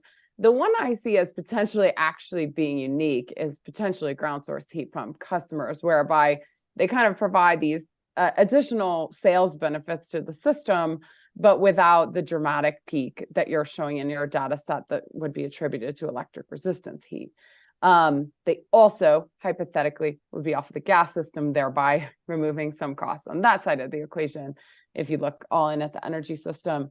So it's probably a relatively de minimis number of customers right now, but looking at what behaviors we would like to incent for the good of the system and like a really unique, I think, usage set. I don't know, any thoughts on that? I don't want to add out of this with a million rates, but they do appear at least unique to me, especially in filings we read across proceedings about the concern of the electric resistance peak or the concern of continued costs on the gas system to keep the backup gas. They have a very functional kind of peak situation. Yeah, I guess I think it's an interesting idea. And they're likely unique. I'd say all, heating customers without electric resistance backup, probably share a similar load shape. And, in new construction and certain retrofit applications, you don't need to put electric resistance backup in. So I guess I don't know that the characteristics you're talking about are just limited to ground source heat pumps. I guess I'm not an engineer. I don't know off the top of my head what the sort of peak draw is of a cold climate heat pump versus a ground source heat pump. But, I agree that any electric heating customer without electric resistance backup can be very beneficial to the grid and to rates in general by bringing rates down for all customers. Again, I think that's one of the things I'm hoping to test in this rate. We asked Excel for their, disaggregated data for customers they've identified as electric heating with their AMI data in this proceeding, and we're told they didn't have that. So I think it's another, a pilot like this is an opportunity just to identify a number of electric heating customers and understand more, what are their peak loads and when are they happening? Is it, at system peak or another time? And also, what are the characteristics? Are they a different load class? Are they substantially different than the average customer? Because I'd say right now we have modeling, and I did modeling. The paper Mr. Ross showed me looked at was modeling of average customers, but we don't have a lot of actual real data specific to our state. Okay, so would an optimal process here, if we thought, well, it might be a good idea to take a look, be to have a stakeholder process run whereby a few different voices are heard to say, what would a pilot look like? Run the pilot, get some more data, and then reanalyze later. Yeah, that's what I propose. And yeah, to me, that's an optimal process. I don't, like you've said, there's multiple options in how you would design a rate that can be beneficial to electric heating customers. And I proposed one, but I'm certainly not opposed to hearing concerns and input from other stakeholders, I think that would be valuable. That's all I have for you, Mr. Brandt. Thank you. Thank I you. don't have anything else to ask you, Mr. Brand. So back to you, Mr. Hyatt, on redirect. Thank you, Mr. Chair. So, Mr. Brandt, do you recall Mr. Smith's question for you asking where in your testimony you discuss how the rate design you proposed would send price signals for these customers to modify usage? Do you recall that general line of questioning? Yes. All right, if we could please pull up here in Exhibit 1200, please, which is Mr. Brandt's answer testimony.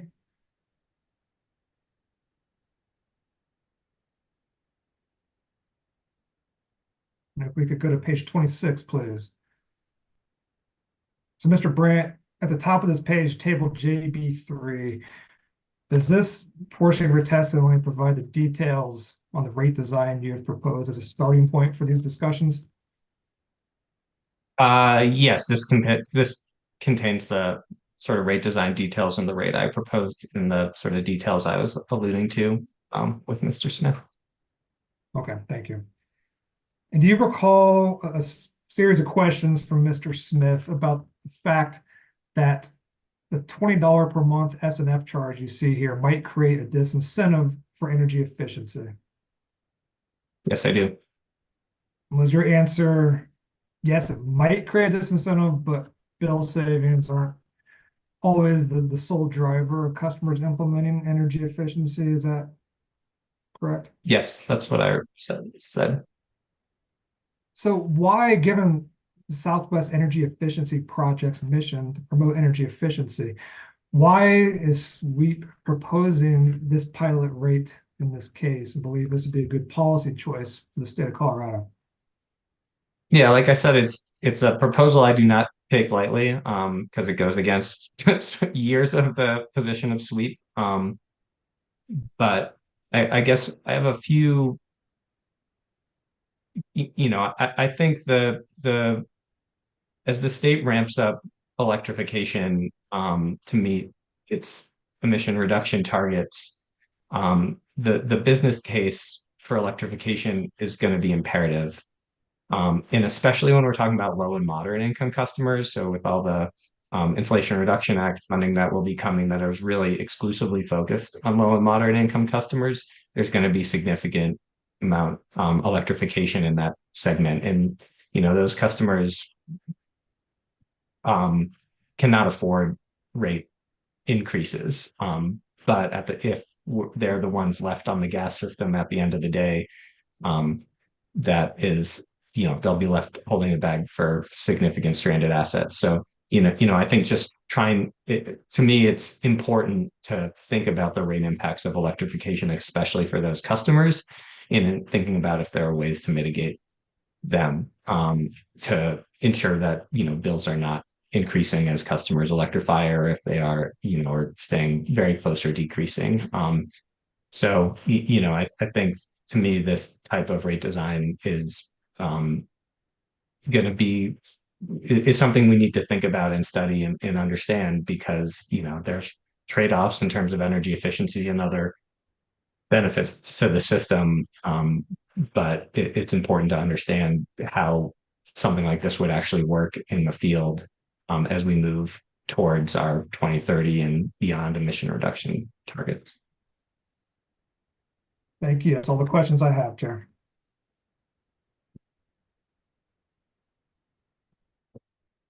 Thank you, Mr. Brandt. You may be excused. Why don't we take a break till 1 p.m. and come back with Mr. Peterson. PM, before we do, any final matters, any issues from the parties? All right, 1 p.m. See everybody at 1.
Good afternoon, everyone. Mr. Schlesinger, do you have a preliminary matter?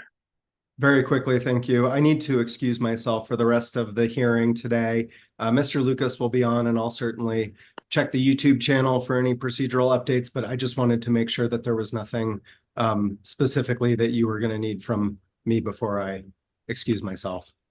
Just your confirmation that you're okay with your piece of the record. Thank you. Okay. See you next time, Mr. Schlesinger. Be well. And really appreciate the hearing and all the engagement on all the issues. Thank you. Likewise. Mr. Peterson, can you raise your right hand? Do you swear to tell the truth, the whole truth, and nothing but the truth? Yes, I do. And put your hand down. Is anyone with you or communicating with you in any way? No. If that changes, you'll let us know. Yes, I will. Back to you, Mr. Bunker. Thank you, Mr. Chairman. Mr. Peterson, would you please state your name for the record and spell your last name? Yes, my name is David Peterson, Peterson.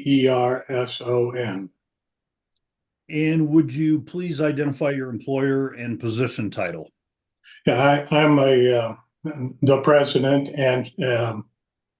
and senior consultant with Chesapeake Regulatory Consultants of Huntingtown, Maryland. And who are you testifying on behalf of in this case? On behalf of the Office of Utility Consumer Advocate, UCA. Okay, thank you. And did you cause to be filed hearing exhibit 300, your answer testimony and attachments DEP 1 through DEP 12 on behalf of the UCA in this proceeding? Yes, I did. And do you have any corrections to make to your answer testimony, Mr. Peterson? No. And if I ask you the same questions today as contained in your answer testimony, would your answers under oath today be the same? They would, yes.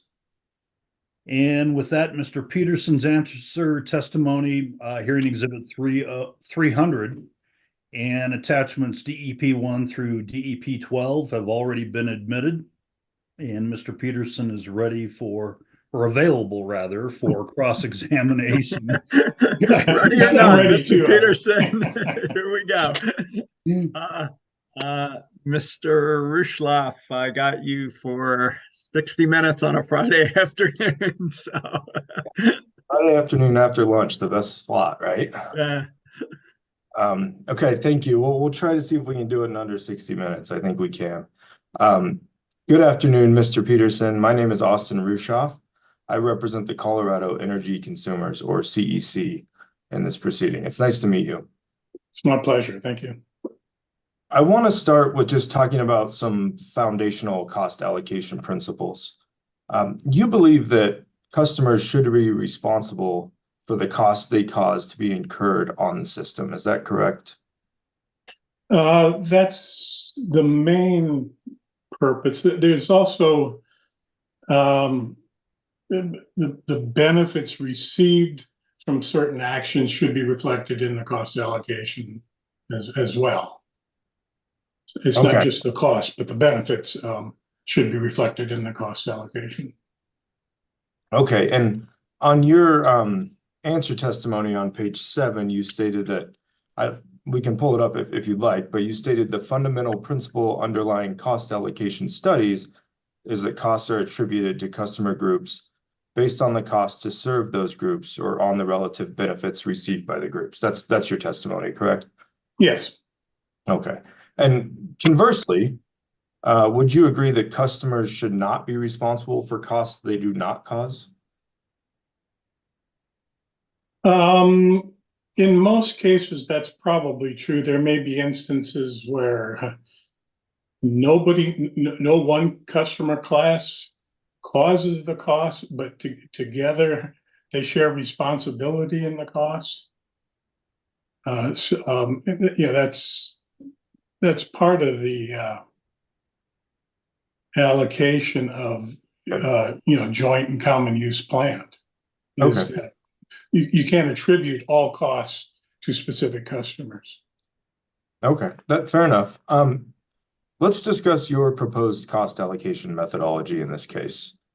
And you recommend that the commission adopt the probability of dispatch, or POD, allocation method using all hours, or 8760 hours. Is that correct?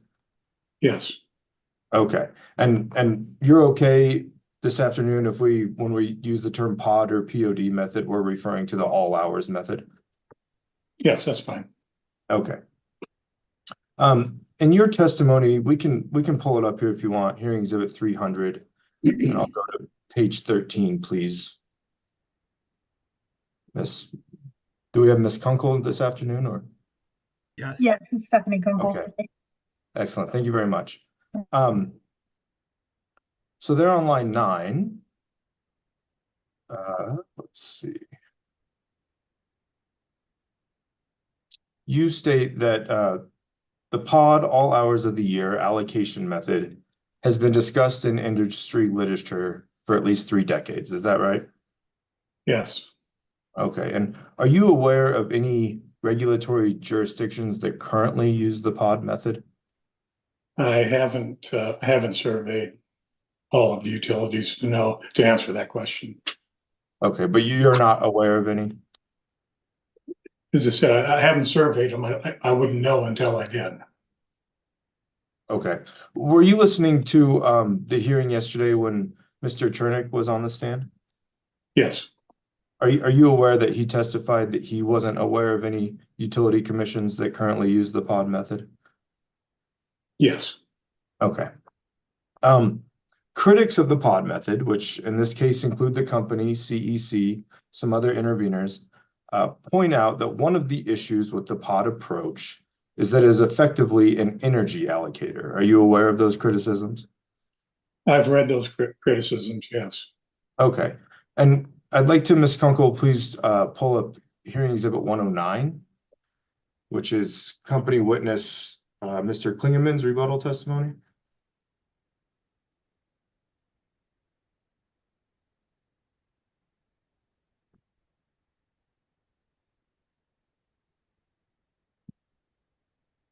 I'd like to jump to page 21, please. And line 12. So if you'd scroll to the second half of the page. Okay, Mr. Peterson. There at line 12, Mr. Klingeman notes EOC's and UCA's support of the POD methodology. Is that correct? Yes. Okay. And then on the next question, Mr. Klingeman explains with that line 16, starting at line 16 and continuing to the next page, that PSCo, the company, does not support the use of the POD method. And he states on line 17, because COSA/SIA witness Lucas demonstrates that the POD allocator with no pH refinement is virtually indistinguishable from an energy-only allocator. Are you aware of that testimony? Yes, I see it right here, yes. Okay. And do you accept that the results of allocating costs using the POD method are virtually the same as a pure energy allocator? No, not entirely. In this instance, given the loads and the cost per hour, it did result in an energy type allocator. That's not a predetermined outcome for all allocations and for all years, even for a single utility. Sure, but considering the costs and the year we're looking at in this case, do you accept that the POD method results in the same results as an energy allocator? It did in this instance. I don't know that it'll ever do that again. Okay, and in this case, in fact, we are allocating costs based on a certain test year and certain resource portfolio, correct? That's correct. But what I'm saying is that the POD allocator isn't an energy allocator. It produced energy results in this case. It may never do that again. Okay. If we look at the discussion on page 21, line 18, where we are, there, Mr. Klingemann concludes that the pod method fails to account for the fact that the highest load hours generally drive generation investment, and it strays too far from the balanced purpose of the bulk power grid. You see that testimony? Yes, I do. Okay, and it was your testimony that there's no such thing as critical hours of the year, and that all hours are equally relevant. Is that correct? That's correct. Okay, so do you dispute the company's testimony about how it plans its own system? Yeah, I think the statement oversimplifies how they plan for it. The amount of capacity is driven by the peak load, but the type of capacity is driven by off-peak loads. So if you were just trying to meet a capacity amount, you could just stack diesel generators on top of each other. But that doesn't give you any run time during off-peak hours, but it does meet your peak. Sure. It's no way to plan a system. That's what I'm saying. Okay, but you agree with Mr. Klingemann that or you don't agree with him, but you understand it's his testimony that the highest load hours drive generation investment. As I said, the amount of capacity is driven by peak load. Okay, I'd like to discuss your testimony regarding the stability of cost allocation methods. Okay. Do you consider stability to be an important consideration in cost allocation? I consider it's more of an important consideration in the final rates that are produced. Okay. In other words, if stability were the overriding concern, you would never change, even if you should. But if the rates that produced from the different methods, they should reflect some level of stability. Yes. Okay, so perhaps stability is not the most important concern, but it is a concern. It is a concern. Yes. Okay. In your testimony, let's pull that up to hearing exhibit 300, page 11. Get line 17, please, towards the bottom of the page. So on line 17 there, you refer to your table below, which we'll get to.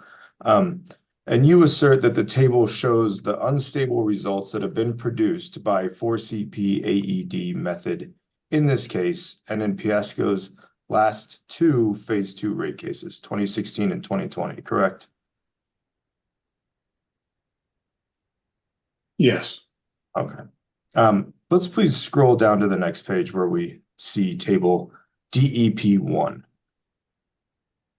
And that under Public Service Company of Colorado, you have titled that table Comparison of Class Cost Responsibility using the 4CP AED method. Is that right? Yes. Okay. Let's look at the residential line of this table, that top line. This line shows that using the 4CP AED method, class cost responsibility for the residential class has been steadily increasing. Is that correct? It has been increases. I don't know that I would call it steady, but yeah, it's significant increases. Okay, it was 38% in 2016, 42.9% in 2020, and 45.7% as proposed in this case. Is that right? That's correct. Okay, and then conversely, if we go down a few lines, we see C&I transmission. Sorry, a few lines in the table, not the text. The table shows C&I transmission class cost responsibility has been decreasing over these cases, correct? Yes. Okay. Mr. Peterson, are you aware that CEC witness Mr. Higgins addressed your assertion in his cross-answer testimony and concluded that the increase in cost responsibility for the residential class is not an indictment of the 4CP AED method, but rather a reflection of the underlying facts.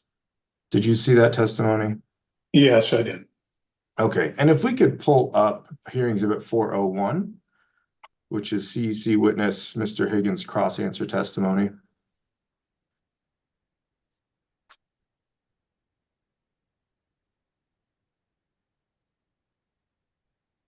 We can jump to page 12, please. And yeah, specifically, I want to look at that table KCH2CA. And this table is labeled change in class 4CP demand and annual energy at input 2013 test year to 2022 test year. Do you see that, Mr. Peterson? I do, yes. Okay. And this table shows that for the residential general rate class, that top line there, 4CP demand has increased 42.41% over that time period, and annual energy has increased 8.1%. Do you see those figures? Yes, I do. Okay. And then conversely, I want to look at the C&I transmission line again, which shows that the 4CP demand change has decreased by 9.31%, and annual energy has decreased by 4.34%. You see those figures as well? Yes, I do. Okay. Do you have any reason to dispute the data produced in this table? No reason to dispute the data, just the interpretation of the data is what I dispute. Okay. Okay. Would you agree then that the increased cost allocation to the residential class using the 4CP AED method over the past 3 rate cases may be reflective of changing reality of how that class uses the system as opposed to just sheer instability? It reflects how they use it relative to the 4CP allocator. If you used a different allocation method, you'd have a different result. But because of the 4CP and the inherent problems of using just 4 hours out of the year, you're not getting a good look at the overall changes relative to each class. Okay.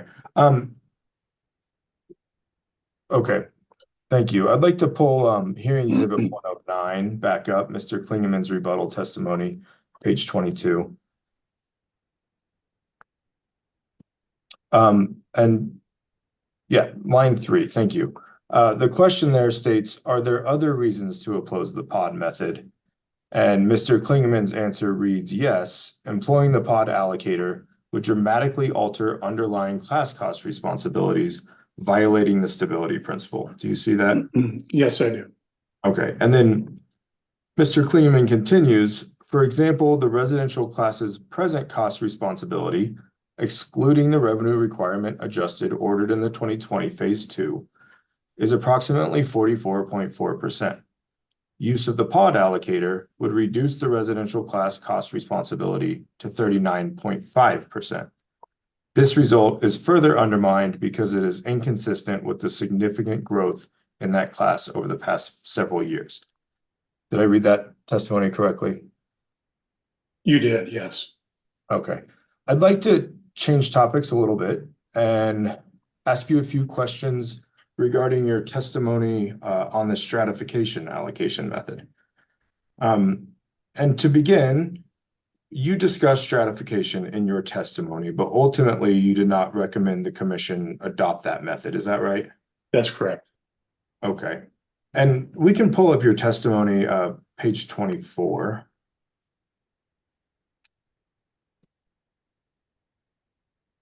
Line 9. There, you note that the stratification method has been used by the company's affiliate in North Dakota, South Dakota, and Minnesota. Is that right? That's correct. And that company affiliate is Northern States Power? Yes. Okay. Were you listening to the hearing yesterday when Chair Blank asked CEC witness Mr. Higgins about the stratification method? Yes. Okay. At that time, Mr. Higgins identified a concern with the way that PSCO allocates fuel costs if the stratification method was adopted. Did you hear that testimony? Yes, I did. Okay. And if we could refer back to Mr. Higgins, hearing exhibit 401, page 18.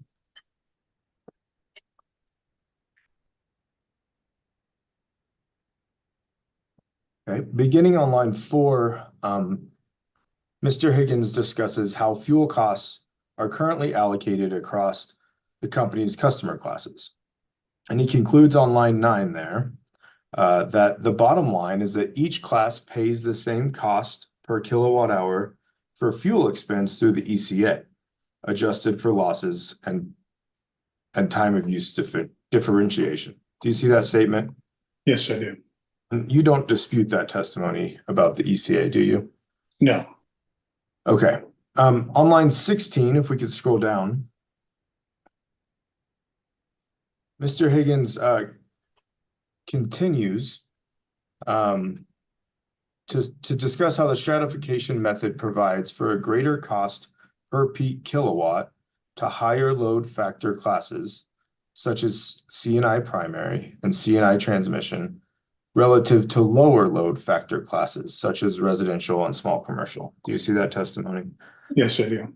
Okay, and I don't think we need to switch over, but in your testimony, you discussed how peaker units relative to base or intermediate generating units generally have relatively low installed costs per kilowatt and relatively high fuel-related costs per kilowatt hour. Is that correct? That's correct. Okay. Mr. Higgins also testifies that higher load factor classes will be assigned a higher proportion of wind plant costs under the stratification method due to the higher relative output of wind generation during off-peak hours. You don't disagree with that, do you? No, I don't. Okay. And you would agree with me that wind generation has zero variable fuel costs? That's correct. Okay. Mr. Higgins concludes in his testimony that if stratification is adopted, then higher load factor customers that are allocated greater fixed generation costs per kilowatt should also be allocated a greater share of the benefit of lower fuel costs associated with that same base load generation. Do you agree with that? Yes, I do. That is the approach that they've used in those 3 other states. I've participated in probably every NSP South Dakota case since the 1970s when they started using stratification, and that is one of the adjustments they made to the fuel clause in South Dakota. Okay, so do you agree that if the stratification method was adopted here, then a similar adjustment to fuel costs should be made in the ECA? Yes. Okay. Thank you, Mr. Peterson. Those are all my questions. Thank you. Thank you, sir. Mr. Fagno, 30 minutes. Thank you, Mr. Chairman. Good afternoon, Mr. Peterson. Good afternoon. My name is Richard Fagno. I represent Climax Molybdenum Company. I've seen you around for years in hearings in Denver. I saw in your testimony that you first testified here in 1984. I think maybe we've seen each other ever since. Probably so. Probably so. Okay. If we could turn to your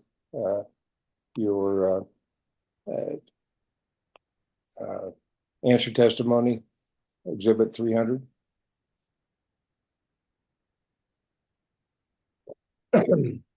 And go to page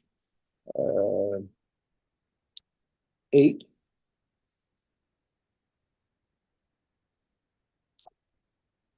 Now, actually, this is where you start describing the individual elements of the class cost of service study, starting with functionalization. Do you see that? Yes. Okay. And then in the at line 11, you say the next step is cost classification, right? Yes. And the major cost classifications, you say, for an electric utility are customer demands, and then average or annual energy use, customer related, and sometimes revenue related. See those? Yes. Now, and the reason that some costs are considered demand or demand related and others energy or energy related is because they are associated with providing the demand required by customers or the energy required by customers. Is that correct?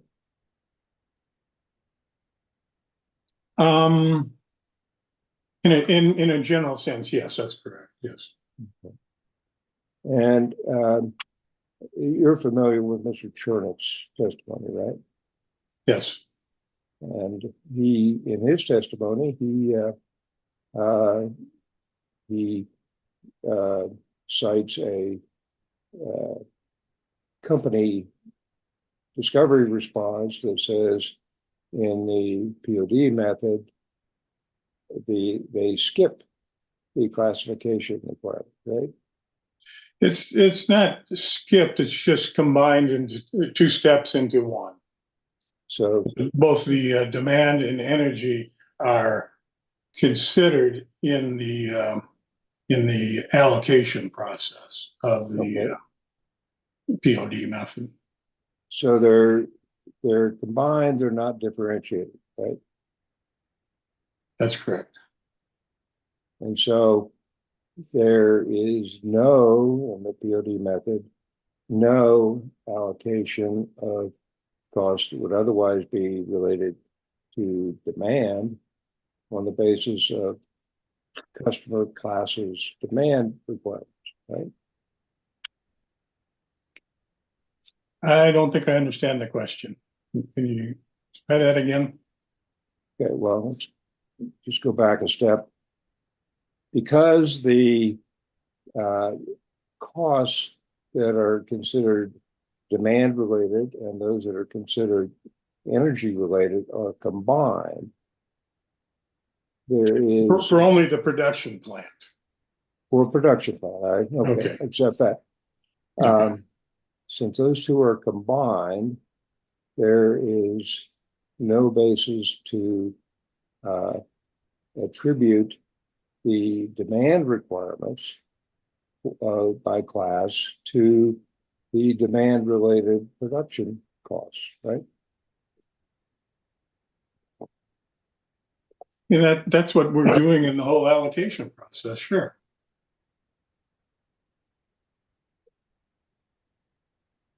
Well, these are demand related or fixed costs, and specifying an allocation of those based on the POD method. But not specifically attributable to the demand requirements placed on the system during the test year by customer classes. For each hour of the test year, the demand is measured, yes. Okay, we're talking, we're not communicating here. I understand you're saying the total production demand related costs are included in the hourly cost used in the POD method. That's what you're saying, right? Yes. As well as the energy related production costs, right? Correct. They're both in there. And they're not differentiated between demand and energy related, right? That's correct. So the combination, so if we have just hypothetically $6 of demand related production costs and $4 of energy related production costs for a total of 10, the $10 is in the production cost to be assigned to each hour, right? For that 1 hour, sure, yes. Yeah, okay. But the $6 is not broken out and separately allocated in relation to customer class demands, right? All of those costs, demand and energy that are calculated for each hour are then divided by the KWH, relative KWH for each class. Okay. So for the moment, let's shift to what you just said there. If you look at page 13 of your testimony and line 16, there you're quoting Mr. Klingman, who says that the POD methodology assigns the cost of generation assets to the hours in which they are expected to be running, and then allocates costs to customer classes based on each class's share of the load in each hour. Share of the load. And as you said, the share of the load is measured by relative kilowatt hours per class, right?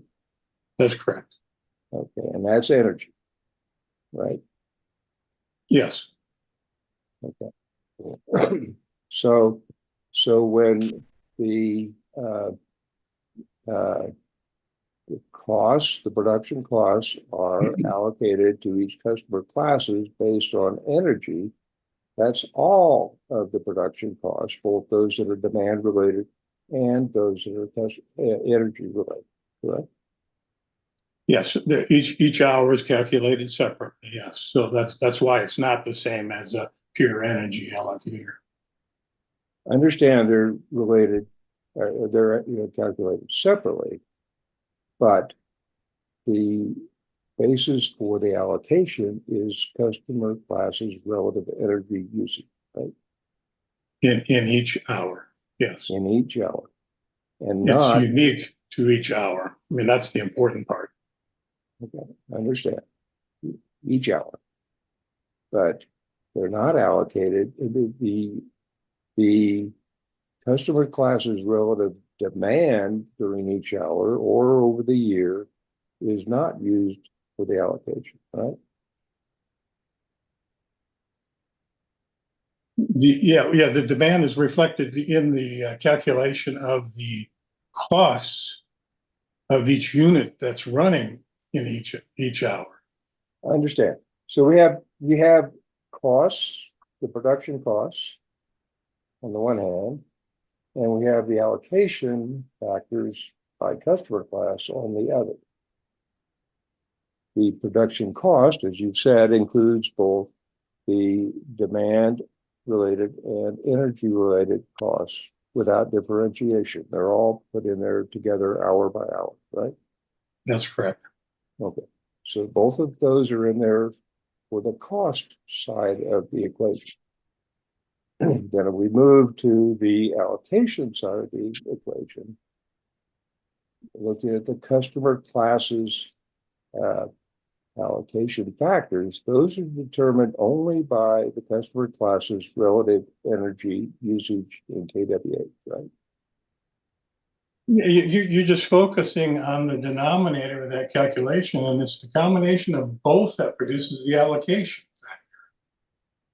It's not I understand that in the numerator, the cost part includes both.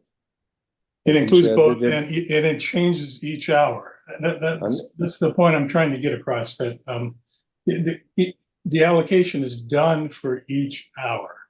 I do understand that. And for each hour, there's a numerator and the denominator, right? Yes. You're not nodding now. I'm sorry. It was a slight nod, yes. Well, I thought it was a nod. Not a shake. It was a nod, not a shake, right? Okay. So each hour has a numerator and denominator. And the numerator in each hour is a combination of the demand related and the energy related production costs, right? And it produces a unique allocation to Hang each on, class. we're not done yet with the calculation. We gotta deal with the No, so denominator. it produces a unique allocation of the production facilities that are used to serve load in that hour. Understand, I'm taking just 1 hour at a time. Okay. The numerator, well, now we go to the denominator. That's not the cost. That's the factor that by customer class it's used to divide the cost in the numerator. And that factor is each class's energy usage only, right? That's correct. Okay.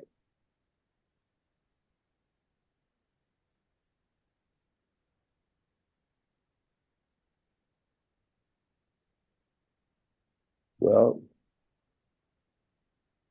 in light of the hour and in light of our discussion here and where it has come to, I have no further questions.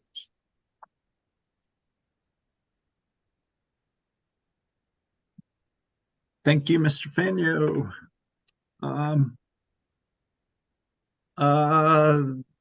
Commissioner Plant, any questions? I have no questions. Thanks. Commissioner Gelman.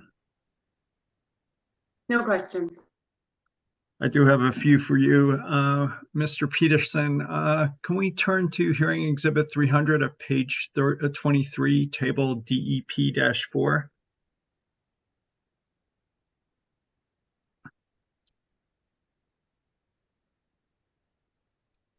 And let me just represent to you that this table describes the customer class cost allocation under the stratification approach.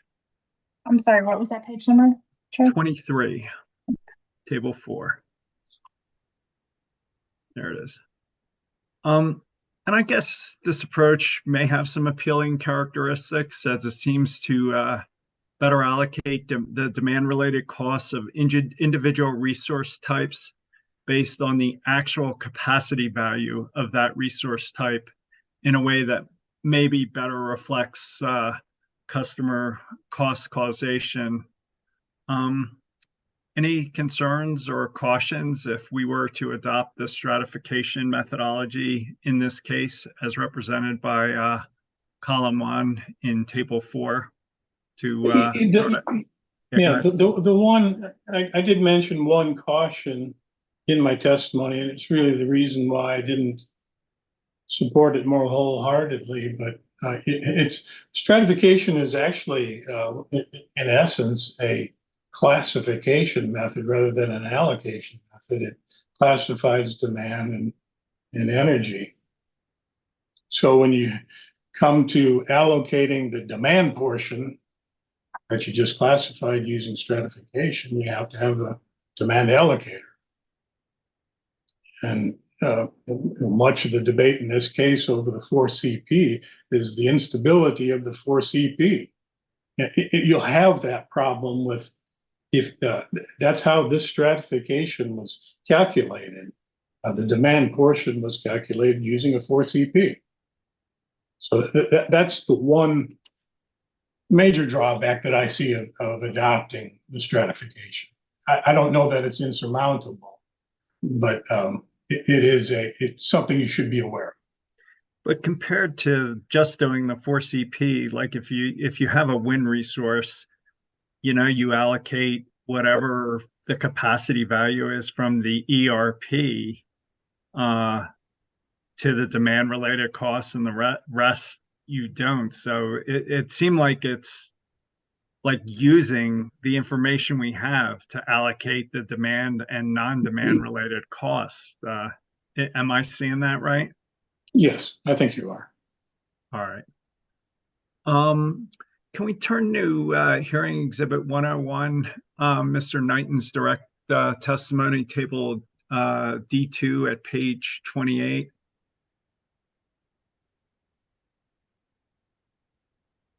And let me just represent to you, I still have that table DEP4 up.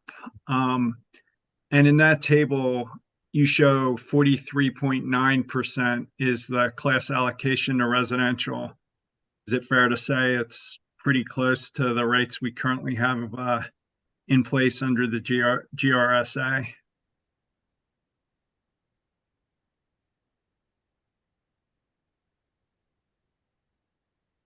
That'd be the phase one revenue responsibility? Yes. Yes, it's fairly close. So if we did do the stratification approach, there'd be basically no change to residential rates.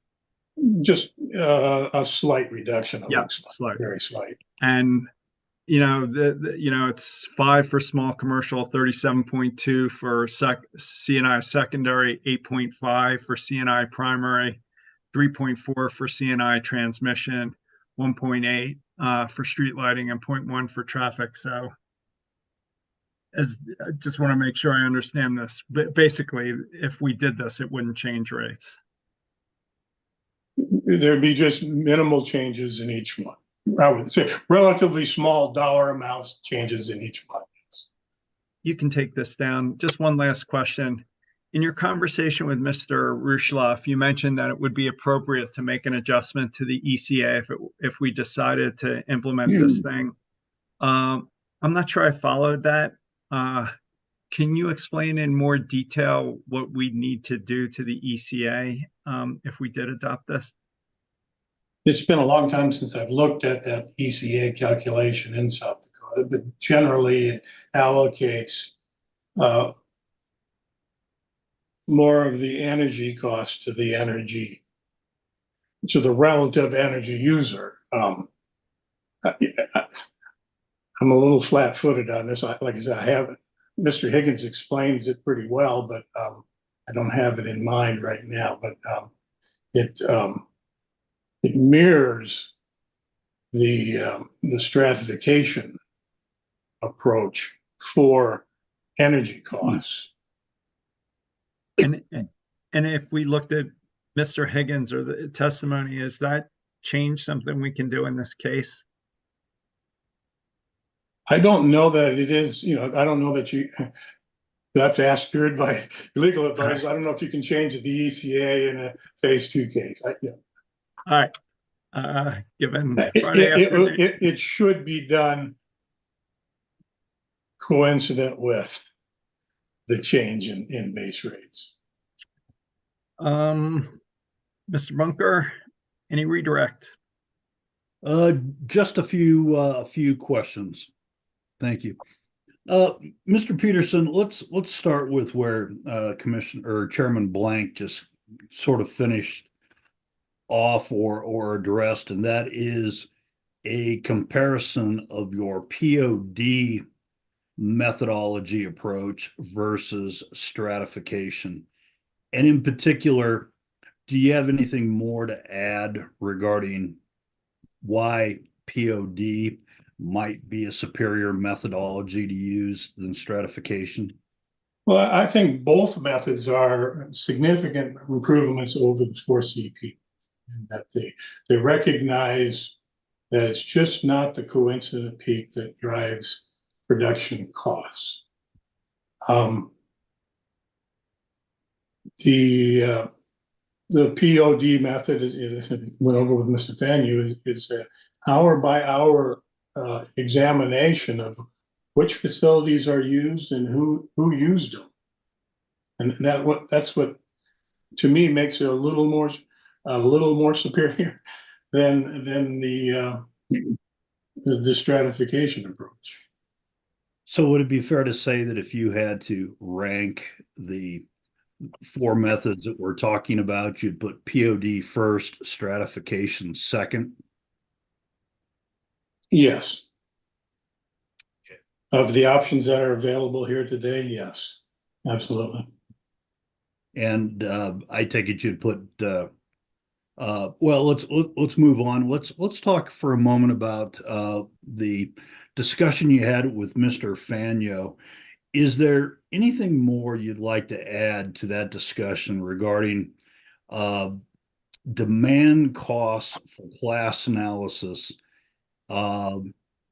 as you went through that discussion with Mr. Fanyo. Is there more to add to that, or that you'd like to add? Yeah, to it? I think it's been talked about enough. We've seen in almost every witness that oppose the POD method, they equate it to an energy allocation method. That's not a predetermined result. That is just what happened in this case. Okay. That there's a unique cost allocation in each hour under the POD method, and I don't expect that it'll ever be the exact same as different units are running, and as different customer classes, relative customer usage between classes change. So it did happen in this case. We can't deny that. But the POD method isn't just trying to hoodwink you into a basic energy allocator. It's much more sophisticated than that. Yes. And certainly from a theoretical or objective basis, it's much, much different than just a common energy allocator. And the happenstance that you're talking about, that it appears as if it's an energy allocator, that goes back to your discussion with Mr. Rushoff, and that I believe you said, this it's unlikely to happen again. It just happened to in this case. Yeah, I can't predict that, but as I say, each hour is different, and as you have different generating units on, that's going to change the cost dynamic per hour differently than it looked like in this case. So, I don't expect it to happen again, but we can't forecast. What I'm trying to say is, if you wanted to use an energy allocator, there's a much more simpler way of calculating it, going through this POD method. POD method is attempting to identify based on actual loads and actual usage requirements for each hour. And that's the advantage that you see with regard to the POD method, right? That all 8,760 hours of the year are looked at and considered in the calculation, right?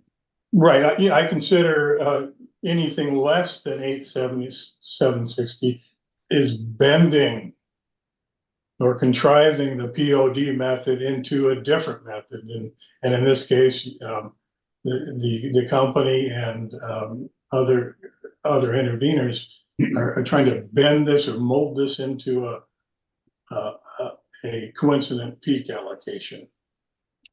Okay, and with that, with regard to that comment, that gets at the POD pH method, looking at 1,000 hours, and the suggestion, I think it was by CEC, of looking at 500 or 250 hours or 100 hours, and then finally refining that down to 83 hours.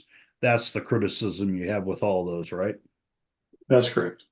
Okay. There was a discussion with Mr. Rushoff regarding the interpretation of the various states using the different methodologies. Do you recall that? Yes. And do you have anything more to add with regard to what or which states are using particular methods? As I say, I don't have a survey, and I haven't done one myself to know what states are doing what. I can give you an example of that may be a little unsettling in talking about South Dakota and Northern States Power. Northern States Power is one of 4 electric utilities in South Dakota, and as I said, they use the stratification method and have for decades, and the commission has approved its use. Black Hills Power and Light is also jurisdictional electric utility in South Dakota, it's used the average and excess demand method, the traditional one that uses non-coincident peak, not the 4CP that we're talking about here, but they've used the AED method probably longer than YESCO has used the stratification method. Northwestern Energy uses 12th coincident peak and has forever, as far as I know. So the one commission doesn't stick with the same allocator for each utility. That they look at each utility on their own and make a determination of what's the just and reasonable rates that result from those allocators. And this happens probably not so much everywhere, but give you another example. Do a lot of work in New Jersey, and New Jersey is like Massachusetts. They divested all of their generating facilities probably in 2000 or somewhere along that, about 20 years ago. But prior to that, the Board of Public Utilities required each electric utility, and there are 4 of them, I believe, to use. It's what they call the average and excess, but in actuality, it's a peak and average approach, which is very energy intensive. And in fact, I contend that it counts energy twice in the allocator, but that is the method that that regulatory body had used for a number of years. And like Massachusetts, they no longer use it for production facilities, but they do use it for certain distribution facilities. So it's a very energy intensive allocator. Okay, thank you, Mr. Peterson. With that, I have no further redirect. Just see if the parties have anything they want to put in place to clean up the evidentiary record, or if the record's clean. Mr. Zimmer. The company doesn't have anything as it relates to the record, no. Anybody else? Anything else on the record? All right, Commissioner Gilman. I hate to do this, but I've been going through some of the information and was wondering if Mr. Knighton is available. Right now? I'm available. Geez, Mr. Zimmer is, I don't think he's standing by, but maybe.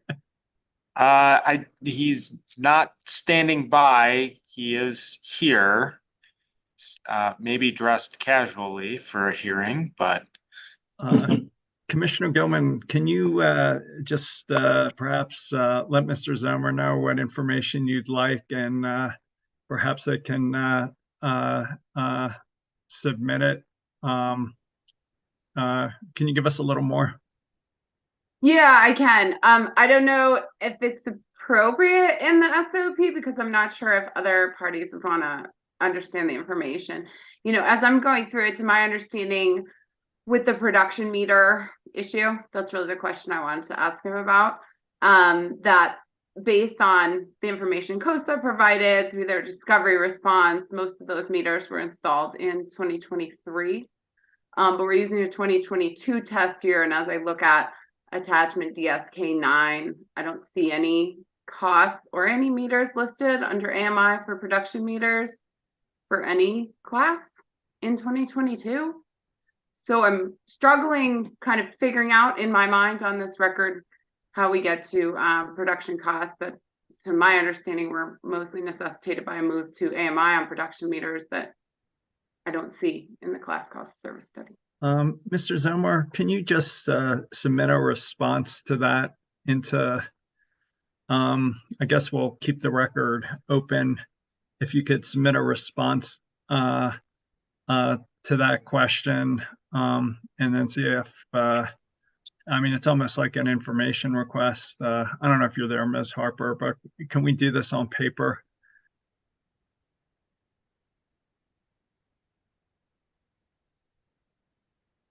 Yes, if you, you could adjourn today and say the record will be held open until, Monday at noon, something like that, and then we'll close automatically if that's something that can be supplied.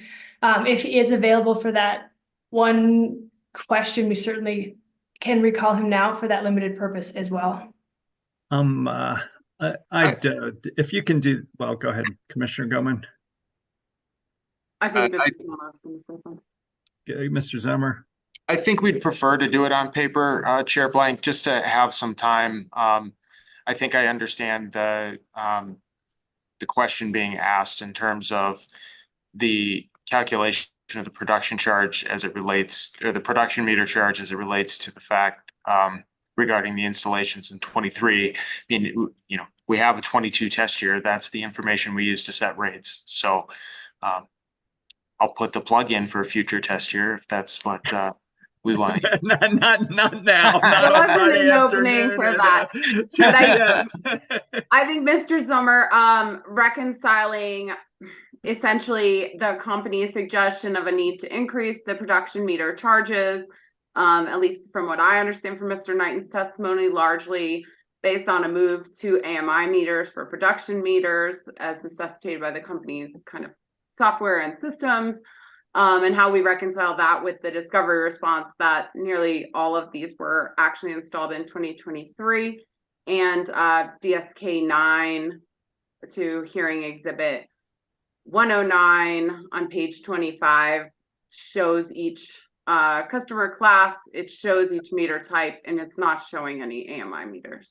Yep, understood. I think we can provide some information about that. I know that there's an attachment and or a work paper that's specific to the production meter calculation. So okay, and apologies, but I did find the discovery response informative, so I've been looking.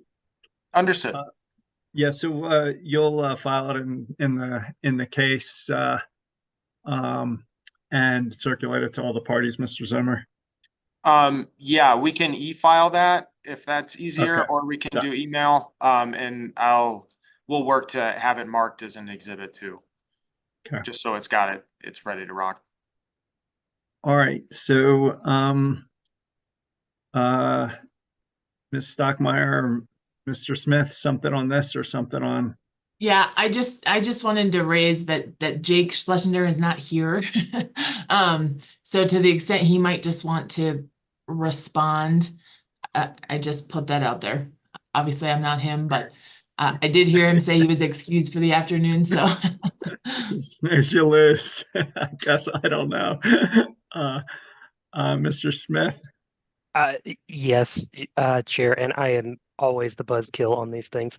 Sorry. I just want to raise that in the event the company does make a filing, that any of the parties, I mean, if there's a response to the answer to that question, I'm not saying that staff would have a response to that question, but to the extent that any of the other parties would have a response to that question, is the expectation here that parties would then also respond in writing? I mean, I'm just trying to make sure that process is preserved. I view this as a factual request, and if there's concerns, we just take it up in the statement of positions, and if somebody has a major burning issue, I guess they could petition us to do something. We'll hold the record, maybe we better hold the record open till Tuesday afternoon. So Mr. Zimmer, can you commit to file by noon on Monday, and maybe we'll keep the record open if people have any comments or anything they want to do, maybe, I don't know, what do you think, Tuesday or Wednesday? Ms. Harper, can you help me on the schedule here?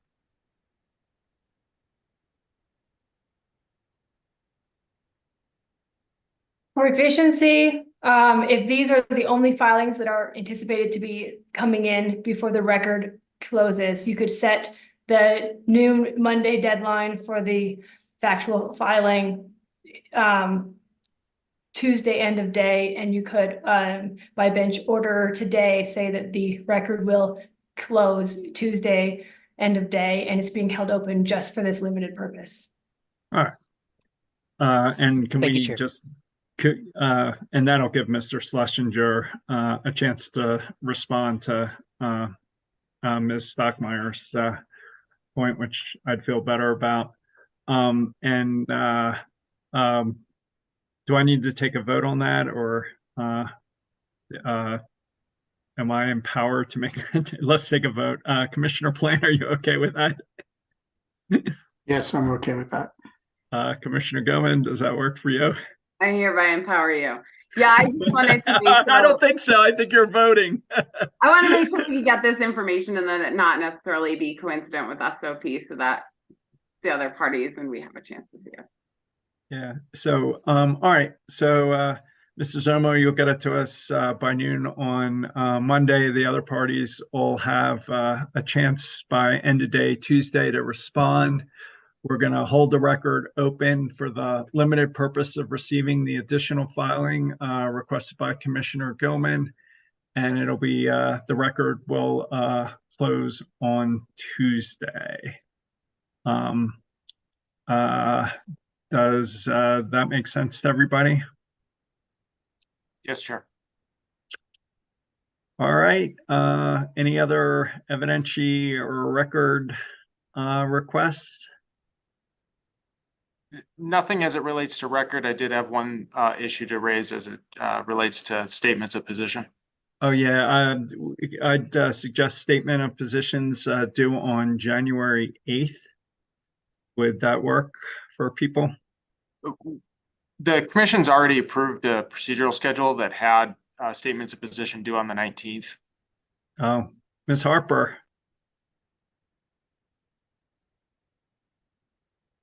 You didn't tell me that. Well, the commission usually reserves to the end of hearing setting the SOP date. In this case, it has proposed that date to ensure that the commissioners have enough time to prepare for the deliberations and get the order out before the statutory deadline. What's the statutory deadline? Let me look. Do you know, Mr. Zomer? I believe it's February 20th. Yes, that sounds right. So do you want to give split the difference, Ms. Harper? I mean, Typical in this situation to take a little time from the commissioners and give the parties a little bit more time. So you want to say the 12th, Mr. Zomer? Mr. Chairman, if I could interrupt. Yep, please. This is Mr. Bunker for the UCA. I think the concern when we set the SOP date in the procedural schedule is that the public service TEP case starts on January 10th.